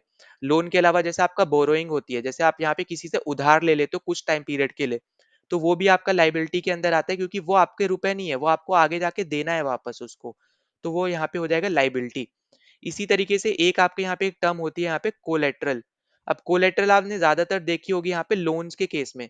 लोन्स के केस में केस कैसे देखी होगी, जब भी आप यहाँ पे लोन लेने जाते होगे तो यहाँ पे ज्यादातर लोन्स में आपको ना बैंक जो है ये बोलता है कि आपको कुछ ना कुछ गिरवी रखना पड़ेगा, ताकि अगर मान लो आप आगे जाके उनको पेमेंट ना दे पाओ, तो वो जो है आपकी जो बैंक है जिसको भी आपने वो पर्टिकुलर चीज गिरवी रख रखी है, तो उसको बेच के यहाँ पे वो बैंक अपने रुपए यहाँ पे ले पाए। जैसे फॉर एग्जाम्पल आपने कोई जमीन गिरवी रख दी, अब आपके पास आपने मान लो 1 लाख का लोन लिया, आप दे नहीं पाए उसको उस पर्टिकुलर टाइम पीरियड में, तो अब बैंक के पास यहाँ पे एक ही ऑप्शन बचता है, जो आपने यहाँ पे गिरवी रख रखी है चीज, उसको वो आगे जाके बेच देगी, जिसके बदले आपको यहाँ पे जो भी बैंक ने आपको रुपए दिए थे वो उसको अब मिल जाएंगे, ठीक है? तो उसमें बैंक का भी लॉस नहीं होता, पर आपका यहाँ पे बहुत बड़ा लॉस हो जाएगा। तो यहाँ पे कोलेटरल मतलब होता है जो भी आप चीजें गिरवी रखते हो, और ये ज़्यादातर आपको लोन्स के केस में ही देखने को मिलती है, ठीक है? लोन्स में आप जैसे भी आप लोन ले रहे हो, बैंक से ले रहे हो, मनी लेंडर से ले रहे हो, ज़्यादातर आपको लोन्स में ही देखने को मिलेगी। ठीक है? तो आई आई होप कि आपको ये M1 M2 वाला चीज़ समझ में आ गया होगा। एसेट्स, लायबिलिटीज़ और कोलेटरल के बीच में आपको सारे डिफरेंसेस भी पता चल गए होंगे। नाउ अगले क्वेश्चन पे चलते हैं। तो अगले क्वेश्चन में हमसे यहाँ पे पूछा जा रहा है कि सत्योदक समाज के फाउंडर कौन है? ठीक है? अब देखो यहाँ पे हम इसी क्वेश्चन के थ्रू थोड़े बहुत जो आपके यहाँ पे इंपॉर्टेंट समाज वगैरह हैं उनके बारे में हम यहाँ पे डिस्कस कर लेते हैं। तो आपको ये पता होगा कि इनको हम लोग बोलते हैं सोशल कल्चरल रिफॉर्म्स या फिर सोशल कल्चरल मूवमेंट्स। ठीक है? तो यहाँ पे जितनी भी आपको ऑर्गेनाइजेशन बनती हुई नजर आई थी या फिर जो भी आपके समाज वगैरह आपको देखने को लेते हैं, तो ये आप सब आपके यहाँ पे सोशल कल्चरल रिफॉर्म या फिर सोशल कल्चरल आपकी मूवमेंट्स थी। अब सबसे पहले आपको यहाँ पे देखने को मिला था राजा राममोहन रॉय के थ्रू जो आपका यहाँ पे समाज बना था, जिसका नाम है आपका ब्रह्मो समाज। ठीक है? तो यहाँ पे मैं पूरा नाम नहीं लिख रहा हूँ, मैं आपको यहाँ पे पहले भी बता चुका हूँ। इनको हम लोग ट्रिपल आर के थ्रू याद रखते हैं। ठीक है? राजा राममोहन रॉय। तो इन्होंने यहाँ पे बनाया था ब्रह्मो समाज। ठीक है? ब्रह्मो समाज। अब ऐसा नहीं था कि इन्होंने यहाँ पे ये डायरेक्ट बना दिया था, इससे पहले यहाँ पे इन्होंने आत्मीय सभा बनाई थी। ठीक है? आत्मीय सभा इन्होंने पहले बनाई थी। और ईयर भी आपको यहाँ पे याद रखना है कब इन्होंने बनाई थी, तो 1815 में यहाँ पे इन्होंने बनाई थी। और जो ये ब्रह्मो समाज है जो इन्होंने बनाया है, इसका आपका यहाँ पे पहले नाम था ब्रह्मो सभा। ठीक है? ब्रह्मो सभा। तो ये आपको यहाँ पे याद रखना है कि इसका डायरेक्ट नाम मतलब पहला ही नाम इसका समाज नहीं था ब्रह्मो समाज, इसका पहले नाम था ब्रह्मो सभा, फिर बाद में यहाँ पे ब्रह्मो समाज यहाँ पे किया गया था। और ये आपका बना था यहाँ पे 1828 में। ठीक है? तो ये दोनों ईयर आपको यहाँ पे याद रखने हैं आपके यहाँ पे ट्रिपल आर के अकॉर्डिंग। ठीक है? अब इसके अलावा यहाँ पे देखोगे जो इनका यहाँ पे जो ब्रह्मो समाज था, इसी को काउंटर करने के लिए, ठीक है? काउंटर करने के लिए मतलब यहाँ पे काउंटर मतलब हो गया कि यहाँ पे जो भी टीचिंग ये लोग दे रहे थे, जो ट्रिपल आर दे रहे थे यहाँ पे राजा राममोहन रॉय जो दे रहे थे यहाँ पे इस पर्टिकुलर समाज के अंदर टीचिंग, उसको काउंटर करने के लिए मतलब जो भी यहाँ पे टीचिंग थी उसके खिलाफ, या फिर आप बोल सकते हो एक तरीके से उसको कैंसिल करने के लिए अपना यहाँ पे एक समाज बनाया था यहाँ पे किसने, राधाकांता देव ने। ठीक है? राधाकांता देव ने। और उस समाज का नाम क्या था, उस समाज का नाम था यहाँ पे धर्म सभा। ठीक है? धर्म सभा। तो बस सिंपल सा याद रखना, अगर आपसे पूछता है कि यहाँ पे ब्रह्मो समाज की टीचिंग को काउंटर करने के लिए किसने आपके यहाँ पे एक ऑर्गेनाइजेशन बनाई थी, तो नाम आ जाएगा राधाकांता देव। अगर आपसे पूछता है क्या बनाया था, उसका नाम क्या था, तो आपका नाम आ जाएगा यहाँ पे धर्म सभा। ठीक है? तो ये आपको यहाँ पे याद रखना है। अब इसके अलावा आप देखोगे ब्रह्मो समाज ना आपका बहुत ज्यादा टुकड़ों में बटा हुआ है आगे। ठीक है? अब जैसे फॉर एग्जाम्पल अगर हम यहाँ पे मैं ऊपर की तरफ लिख दे रहा हूँ, जैसे अगर हम बात करें यहाँ पे देवेंद्रनाथ टैगोर की। ठीक है? देवेंद्रनाथ टैगोर की अगर हम बात करते हैं, तो इनका यहाँ पे जो ब्रह्मो समाज है इसका नाम था यहाँ पे आदि ब्रह्मो समाज। आदि ब्रह्मो समाज। ठीक है? ये आपको यहाँ पे याद रखना है। फिर दूसरा आपको यहाँ पे क्या याद रखना है कि यहाँ पे केशव चंद्र सेन जो थे, उनके कुछ फॉलोअर्स थे, जिनका यहाँ पे नाम यहाँ पे मैं लिख दे रहा हूँ शॉर्ट फॉर्म में, उसको आप फुल फॉर्म में लिख लेना। एक का नाम है यहाँ पे आनंद मोहन बोस। ठीक है? AMB लिख रहा हूँ, आनंद मोहन बोस। दूसरे आपके यहाँ पे शिव चंद्र देव। ठीक है? यहाँ पे शिव चंद्र देव। ठीक है? तो यहाँ पे ये याद रखना है। दूसरा यहाँ पे ये हो गए। तीसरा आपको यहाँ पे याद रखना है उमेश चंद्र दत्ता। उमेश चंद्र दत्ता। तो यहाँ पे ये तीनों ने बेसिकली यहाँ पे एक और समाज बनाया था जिसका नाम था यहाँ पे साधारण ब्रह्मो समाज। साधारण ब्रह्मो समाज। ठीक है? तो ये सब आपके यहाँ पे टाइप थे या फिर आप बोल सकते हो यहाँ पे पार्ट ही थे ब्रह्मो समाज के, पर अलग अलग थे। फिर इसके बाद आपको यहाँ पे देखने को मिलता है प्रार्थना समाज। अब जो आपका प्रार्थना समाज है, ये आपका बेसिकली बनाया था यहाँ पे आत्मारंग पांडुरंग ने। ठीक है? आत्मारंग पांडुरंग ने आपका यहाँ पे प्रार्थना समाज बनाया था, ये आपको यहाँ पे याद रखना है। ठीक है? किसके हेल्प से बनाया था ये अगर पूछता है, तो यहाँ पे हेल्प करी थी केशव चंद्र सेन ने। ठीक है? जिसके ये तीनों फॉलोअर थे। ठीक है? तो ये भी आपको यहाँ पे याद रखना है, केशव चंद्र सेन ने यहाँ पे इनकी हेल्प करी थी ये समाज बनाने में। ये बनाया था इन्होंने 1867 में। ठीक है? तो यहाँ पे जो इंपॉर्टेंट है वो आपका जैसे ब्रह्मो समाज ही है इंपॉर्टेंट, फिर आपका प्रार्थना समाज इंपॉर्टेंट है, फिर आपका शत्रुदक समाज जो आपको यहाँ पे क्वेश्चन में दे रखा है, यहाँ पे याद रखना है ये आपका बनाया ज्योतिराव फुल्ले ने। ठीक है? और यहाँ पे बनाया कब है, तो यहाँ पे 1873 में बनाया और ये पुणे में बना है। ठीक है? तो ये भी आपको यहाँ पे क्वेश्चन पूछ सकता है कहाँ बना है, तो ये भी आपको याद रखना है। और ज्योतिबाई फुल्ले का यहाँ पे एक टाइटल था, वो था यहाँ पे महात्मा। ठीक है? जो यहाँ पे उन्होंने काम किया था उसकी वजह से यहाँ पे इनको एक टाइटल भी मिला था, वो था यहाँ पे महात्मा का टाइटल। तो यहाँ पे ये सब चीजें आपके लिए यहाँ पे इंपॉर्टेंट है जो आपको यहाँ पे याद रख लेनी है। अब जैसे आपका यहाँ पे प्रार्थना समाज है, ये आपका बना है यहाँ पे बॉम्बे में। ठीक है? उस टाइम पे बॉम्बे था, अभी तो यहाँ पे मुंबई है। तो यहाँ पे किसी भी तरीके से अगर दे तो आप यहाँ पे इजिली कर पाओगे। ठीक है? तो ये सब आपको यहाँ पे याद रख लेना इंपॉर्टेंट चीजें हैं जो यहाँ पे आपको मैं बार बार बता रहा हूँ। ठीक है? फिर देखो इसके अलावा अगर हम यहाँ पे आगे बात कर लेते हैं यहाँ पे, नेक्स्ट अगर हम यहाँ पे चलते हैं तो नेक्स्ट हमें देखने को मिलते हैं यहाँ पे आर्य समाज। अब आर्य समाज यहाँ पे किसने बनाया था, हर एक को पता है यहाँ पे, वो है आपके दयानंद सरस्वती। ठीक है, आर्य समाज की अगर हम बात करें, आर्य समाज आपका किसने बनाया है यहाँ पे, दयानंद सरस्वती जी ने बनाया है। ठीक है, अब दयानंद सरस्वती जी आपके यहाँ पे क्यों फेमस है, क्योंकि इन्होंने एक और आपका यहाँ पे एक आप बोल सकते हो स्लोगन दिया था। ठीक है, स्लोगन क्या था यहाँ पे, back to the Vedas, back to the Vedas.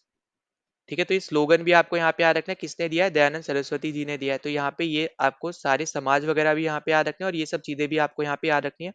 और ये भी आपका बना है कहाँ पे, बॉम्बे में ही बना है, ये आपको यहाँ पे याद रखना है। और जो आपका ये आपका ट्रिपल आर वाला है, ठीक है, ब्रह्मो समाज, ये आपका बंगाल में बना है।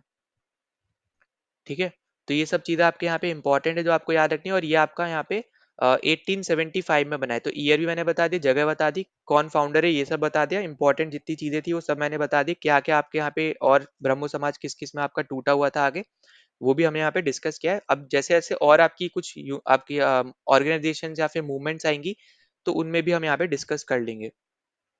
ना अगले क्वेश्चन पे चलते हैं। तो देखो अगले क्वेश्चन में आपको यहाँ पे सीडीएस से रिलेटेड यहाँ पे क्वेश्चन पूछा गया, डिफेंस से रिलेटेड आपका यहाँ पे क्वेश्चन आया हुआ है, पीवाईक्यू है यहाँ पे ये।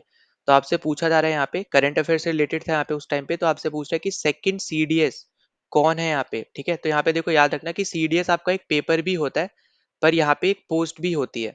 ठीक है, तो यहाँ पे आपको याद रखना है कि यहाँ पे अपना राइट आंसर हो जाएगा यहाँ पे fourth option, lieutenant general Anil Chauhan. अब देखो यहाँ पे जो रैंक है ना लेफ्टिनेंट जनरल, ये बेसिकली उस टाइम की रैंक है जब यहाँ पे ये अपॉइंट हुए थे, पर अभी आप जैसे आप प्रेजेंट टाइम में अगर आप जाके देखोगे तो यहाँ पे इनकी रैंक आपको देखने को मिलेगी जनरल।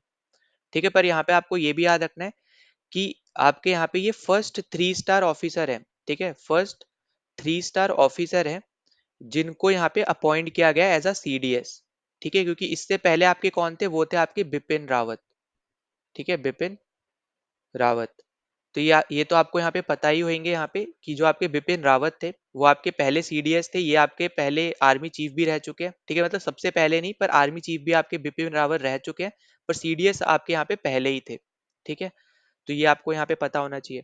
अब देखो इसके अलावा यहाँ पे और क्या चीजें हैं जो यहाँ पे आपको पता होनी चाहिए। जैसे अगर आपसे मान लो पूछता है चीफ्स के बारे में, ठीक है, अगर आपसे पूछता है यहाँ पे एयरफोर्स के चीफ कौन है, ठीक है, एयरफोर्स के चीफ कौन है। अब देखो रैंक वाइज भी मैं आपको यहाँ पे बता सकता हूँ, पर शायद आपको यहाँ पे थोड़ा आप बोल सकते हो आपको कंफ्यूजन हो। ठीक है, क्योंकि आप डिफेंस के पेपर्स वगैरह आप नहीं देते हो, तो इतना आप यहाँ पे शायद ना जानते हो रैंक्स वगैरह के बारे में। तो यहाँ पे याद रखना कि जो एयरफोर्स की आपकी हाईएस्ट रैंक होती है, अगर हम यहाँ पे 5 स्टार रैंक को हटा दें, जो प्रेजेंट टाइम में अब जनरली यहाँ पे ज्यादातर नहीं मिलती है, तो वो आपकी रहती है एयर चीफ मार्शल। ठीक है, वरना 5 स्टार रैंक आपकी होती है marshal of the Indian air force. फिर उसी तरीके से जो आपकी आर्मी की जो 5 स्टार रैंक है वो है फील्ड मार्शल, जैसे सैम मानिकशॉ को यहाँ पे मिल रखी थी। आप अगर आपने मूवी भी वगैरह देखी होगी तो आपको पता होगा। तो वो एक आप बोल सकते हो 5 स्टार रैंक है, अब यहाँ पे प्रेजेंट टाइम में नहीं मिलती है। और नेवी में अगर हम बात करें तो एडमिरल ऑफ द फ्लीट। ठीक है, नेवी में तो यहाँ पे अभी तक एक भी ऑफिसर को नहीं मिली है 5 स्टार रैंक। एयरफोर्स में मिल चुकी है और आपके आर्मी में 2 लोगों को यहाँ पे मिली है। ठीक है, अभी यहाँ पे अगर कोई और क्वेश्चन होगा तो वहां पे हम डिस्कस करेंगे उसके रिस्पेक्ट में। पर यहाँ पे याद रखना अगर हम एयरफोर्स के चीफ के रिस्पेक्ट में बात करते हैं तो ये अभी प्रेजेंट टाइम में आपके बने हैं एपी सिंह। ठीक है, अब यहाँ पे करंट अफेयर हो जाता है, आपसे पूछ सकता है। फिर अगर हम बात करें नेवी की, तो नेवी में आपके यहाँ पे अभी बने हैं यहाँ पे, ये भी आपका करंट अफेयर है, तो इनका नाम है यहाँ पे दिनेश कुमार त्रिपाठी। दिनेश कुमार त्रिपाठी। फिर अगर हम आर्मी के बारे में बात करें तो आर्मी में आपके यहाँ पे अभी ये भी आपके अभी प्रेजेंट टाइम में ही बने हैं, तो ये हैं उपेंद्र त्रिवेदी। ठीक है, तो तीनों ही आप बोल सकते हो इसी साल बने हैं, तो आपसे यहाँ पे पूछे भी जा सकते हैं इनमें से कोई भी।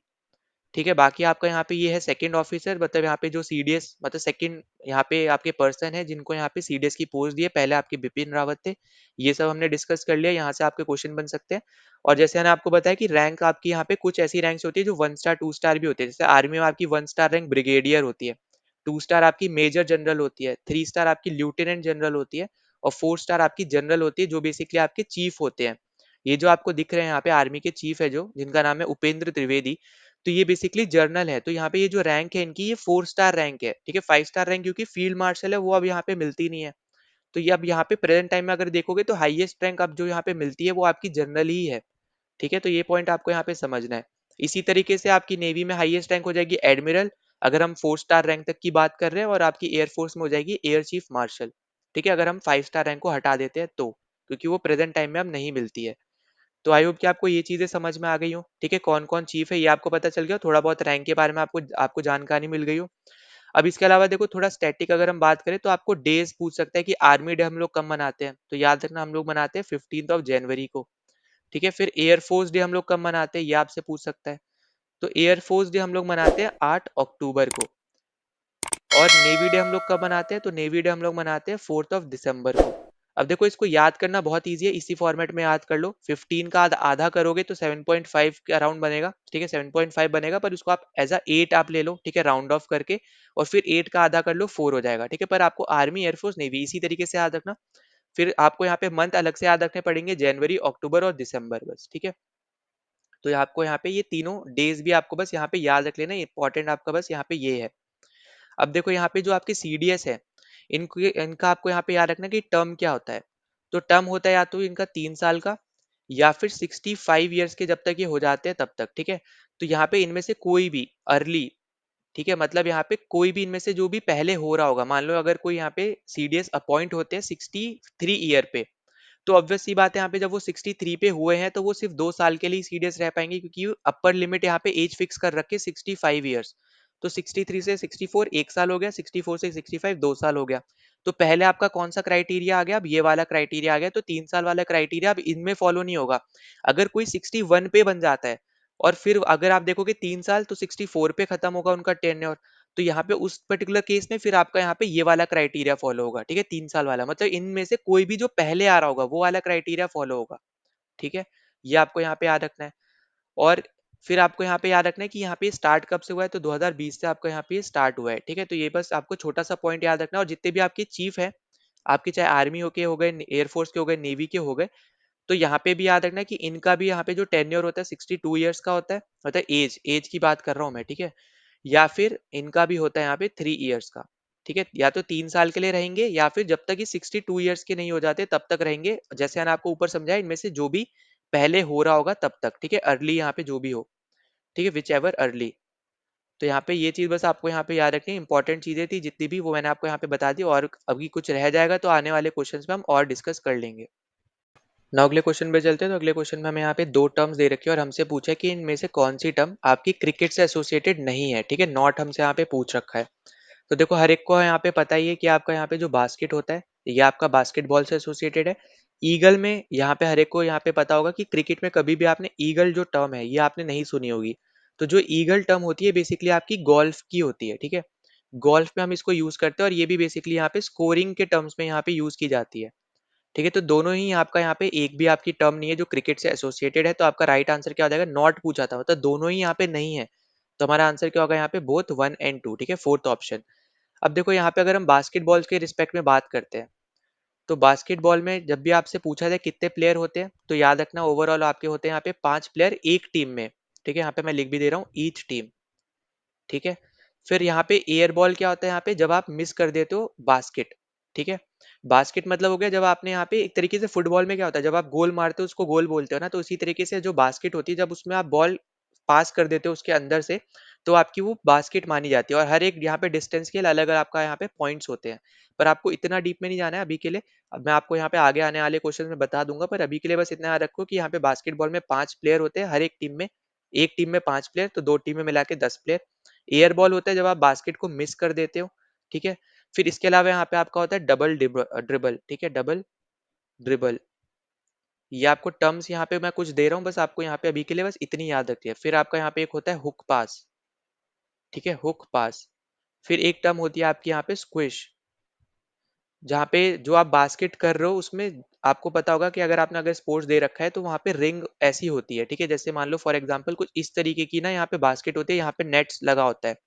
अब जब स्क्विश क्या होता है, जहाँ पे ये जो रिंग लगी हुई है ये आपकी थोड़ी सॉलिड सॉलिड वगैरह यहाँ पे होती है, तो जब आपकी बॉल डायरेक्ट इस सर्कल में चली जाए और ये रिंग रिंग पे यहाँ पे बिल्कुल भी टच ना हो, तो उसको बोलते हैं यहाँ पे हम स्विश, ठीक है। एयर बॉल होता है जहाँ पे रिंग पे लग के आ जाए, या फिर जो पीछे यहाँ पे बड़ा सा बोर्ड लगा होता है, ठीक है, उस पे लग के वापस यहाँ पे आ जाए, तो वो है आपका यहाँ पे एयर बॉल जहाँ पे आपने बास्केट मिस कर दी, ठीक है।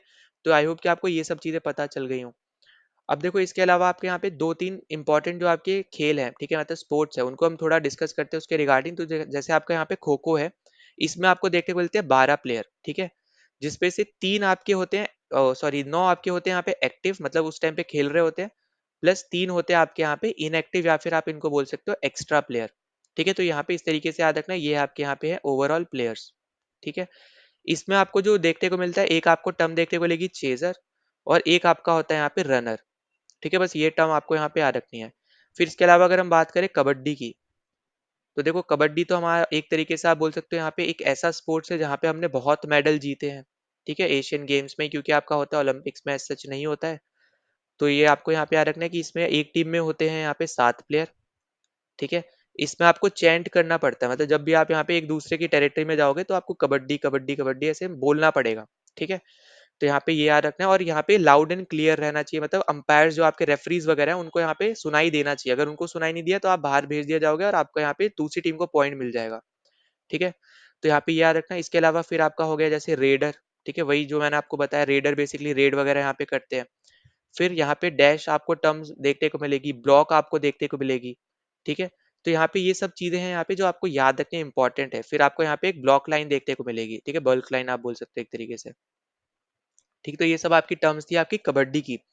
अब यहाँ पे आपको एक दे रखा था गोल्फ। ठीक है, तो यहाँ पे बस लास्ट स्पोर्ट हम इस पे डिस्कस कर लेते हैं, वो है आपका गोल्फ। गोल्फ में ना आपको यहाँ पे देखने को मिलता है टीइंग ग्राउंड या फिर टीइंग बॉक्स। ठीक है, ग्राउंड भी बोलते हैं या फिर इसको हम लोग यहाँ पे टीइंग बॉक्स के नाम से भी हम इसको यहाँ पे जानते हैं। अब ये बेसिकली होता है क्या है, ये आपका होता है एक तरीके से स्टार्टिंग पॉइंट। ठीक है, फिर आप यहाँ से करते हो ड्राइव, जो आपका पहला शॉट होता है, बहुत जोर से जो मारते हो वो आपका हो गया पहला शॉट। दूसरा शॉट आपका होता है यहाँ पे पुट, तो ये आपको सब टर्म्स पूछी जा सकती हैं। ठीक है, फिर उसके बाद अगर हम बात करें, यहाँ पे एक होता है यहाँ पे फोर। फोर मतलब होता है वार्निंग, कि यहाँ पे किसी के अगर किसी भी इंसान के सर की तरफ बॉल जा रही है तो उसको यहाँ पे वार्निंग दी जाती है एक तरीके से। ठीक है, तो यहाँ पे ये आपको यहाँ पे याद रखना है, ये आपका होता है फोर। अब यहाँ पे कुछ आपके ना इसमें ही आपके स्कोरिंग शॉट्स होते हैं, जैसे आपका यहाँ पे ईगल दे रखा है। ठीक है, अब जैसे पहला हो गया आपका यहाँ पे बर्डी। ठीक है, अगर आप यहाँ पे जैसे मान लो यहाँ पे ये आपका ग्राउंड है, यहाँ पे बोला गया कि आप 6 स्कोर मतलब 6 बार बॉल को मारोगे उतने में आपका पहुंच जाना चाहिए। ठीक है, पर आपका 6 में नहीं पहुंचता है। ठीक है, आपका मान लो यहाँ पे एक पहले पहुंच जाता है, 5 में पहुंच जाता है, तो आपका हो गया बर्डी।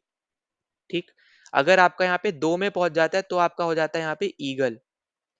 अगर मान लो आपका यहाँ पे मतलब 5 में, ये आपका है यहाँ पे 5 में पहुंच गया। एक सेकेंड रुको।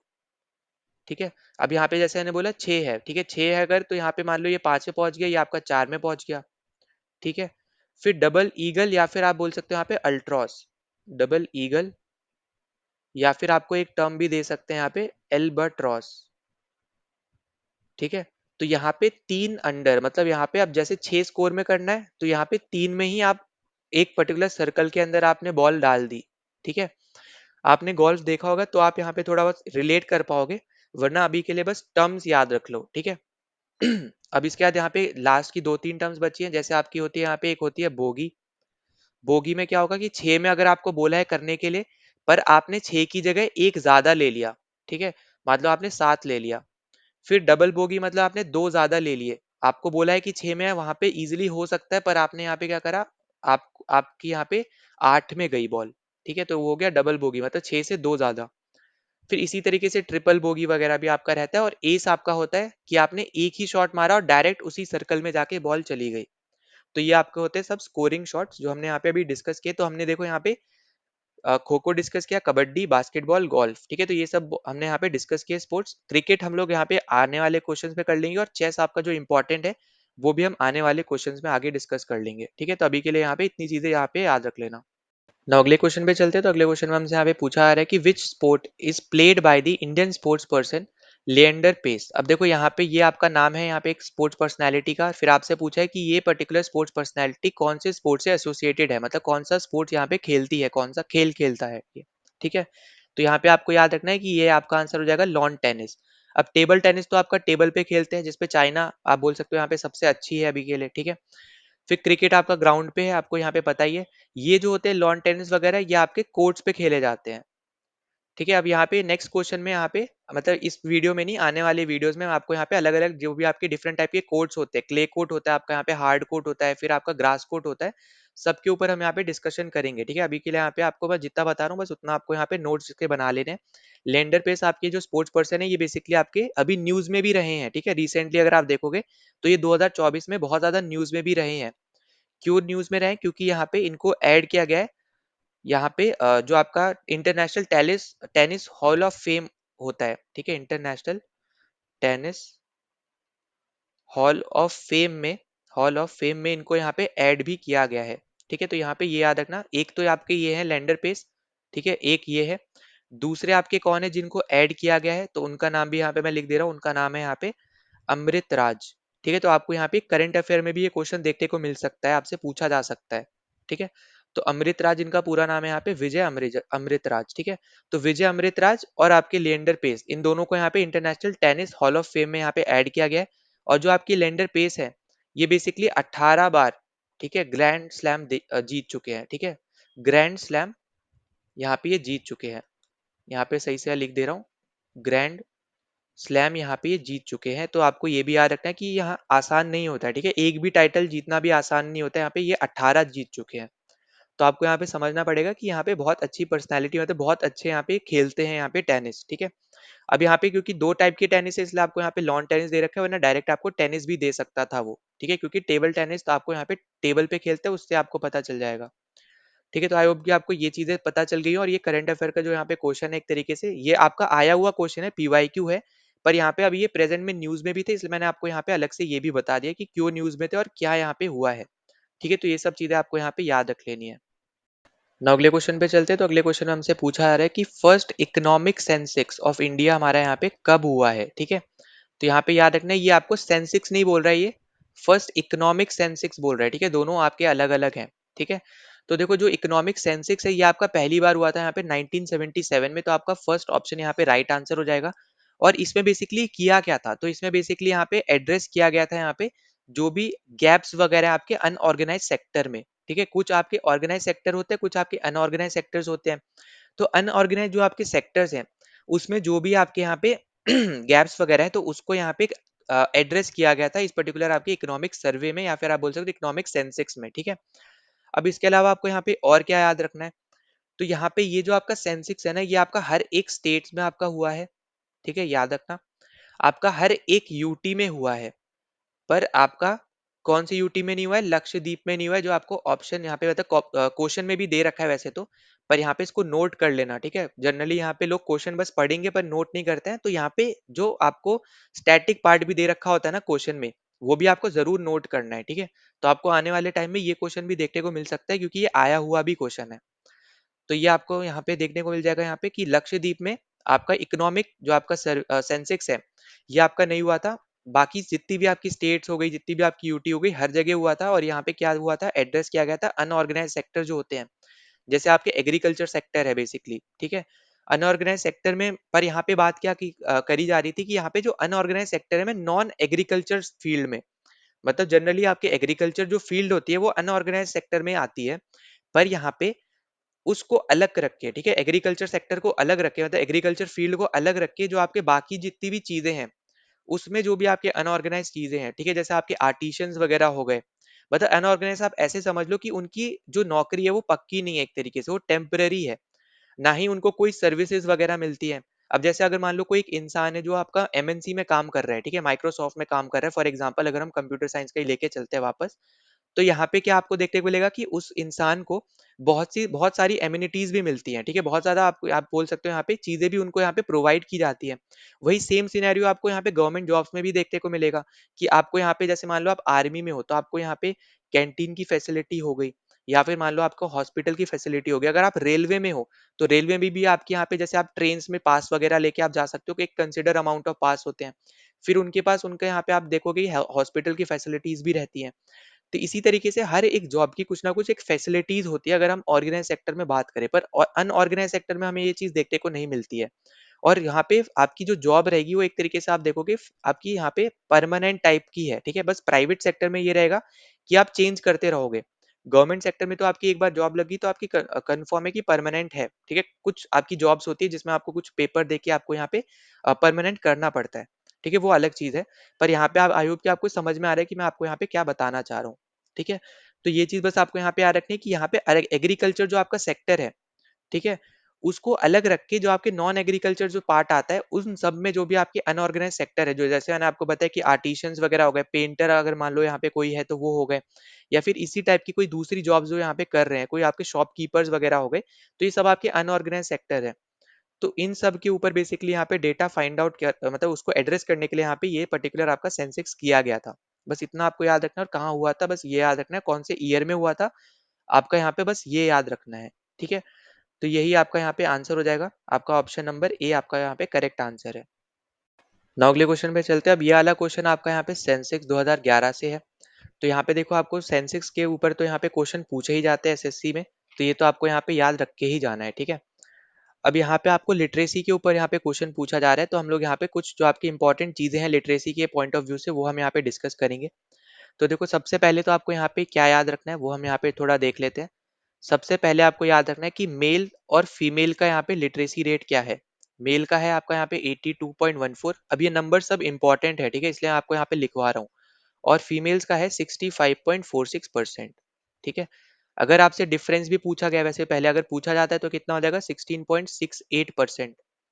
ठीक है, फिर आपसे पूछ सकते हैं कि अर्बन और आपके रूरल एरियाज में क्या है लिटरेसी रेट। तो देखो, अर्बन में आपका है यहाँ पे 84.98% और रूरल एरियाज में 68.9%।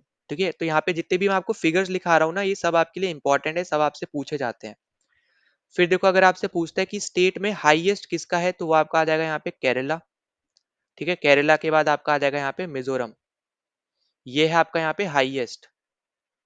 ठीक है, पहले मैं आपको सर हाईएस्ट लिखा देता हूँ, तो ये हो गया आपका यहाँ पे स्टेट। ठीक, अब स्टेट के अलावा अगर हम बात करते हैं यहाँ पे यूटी।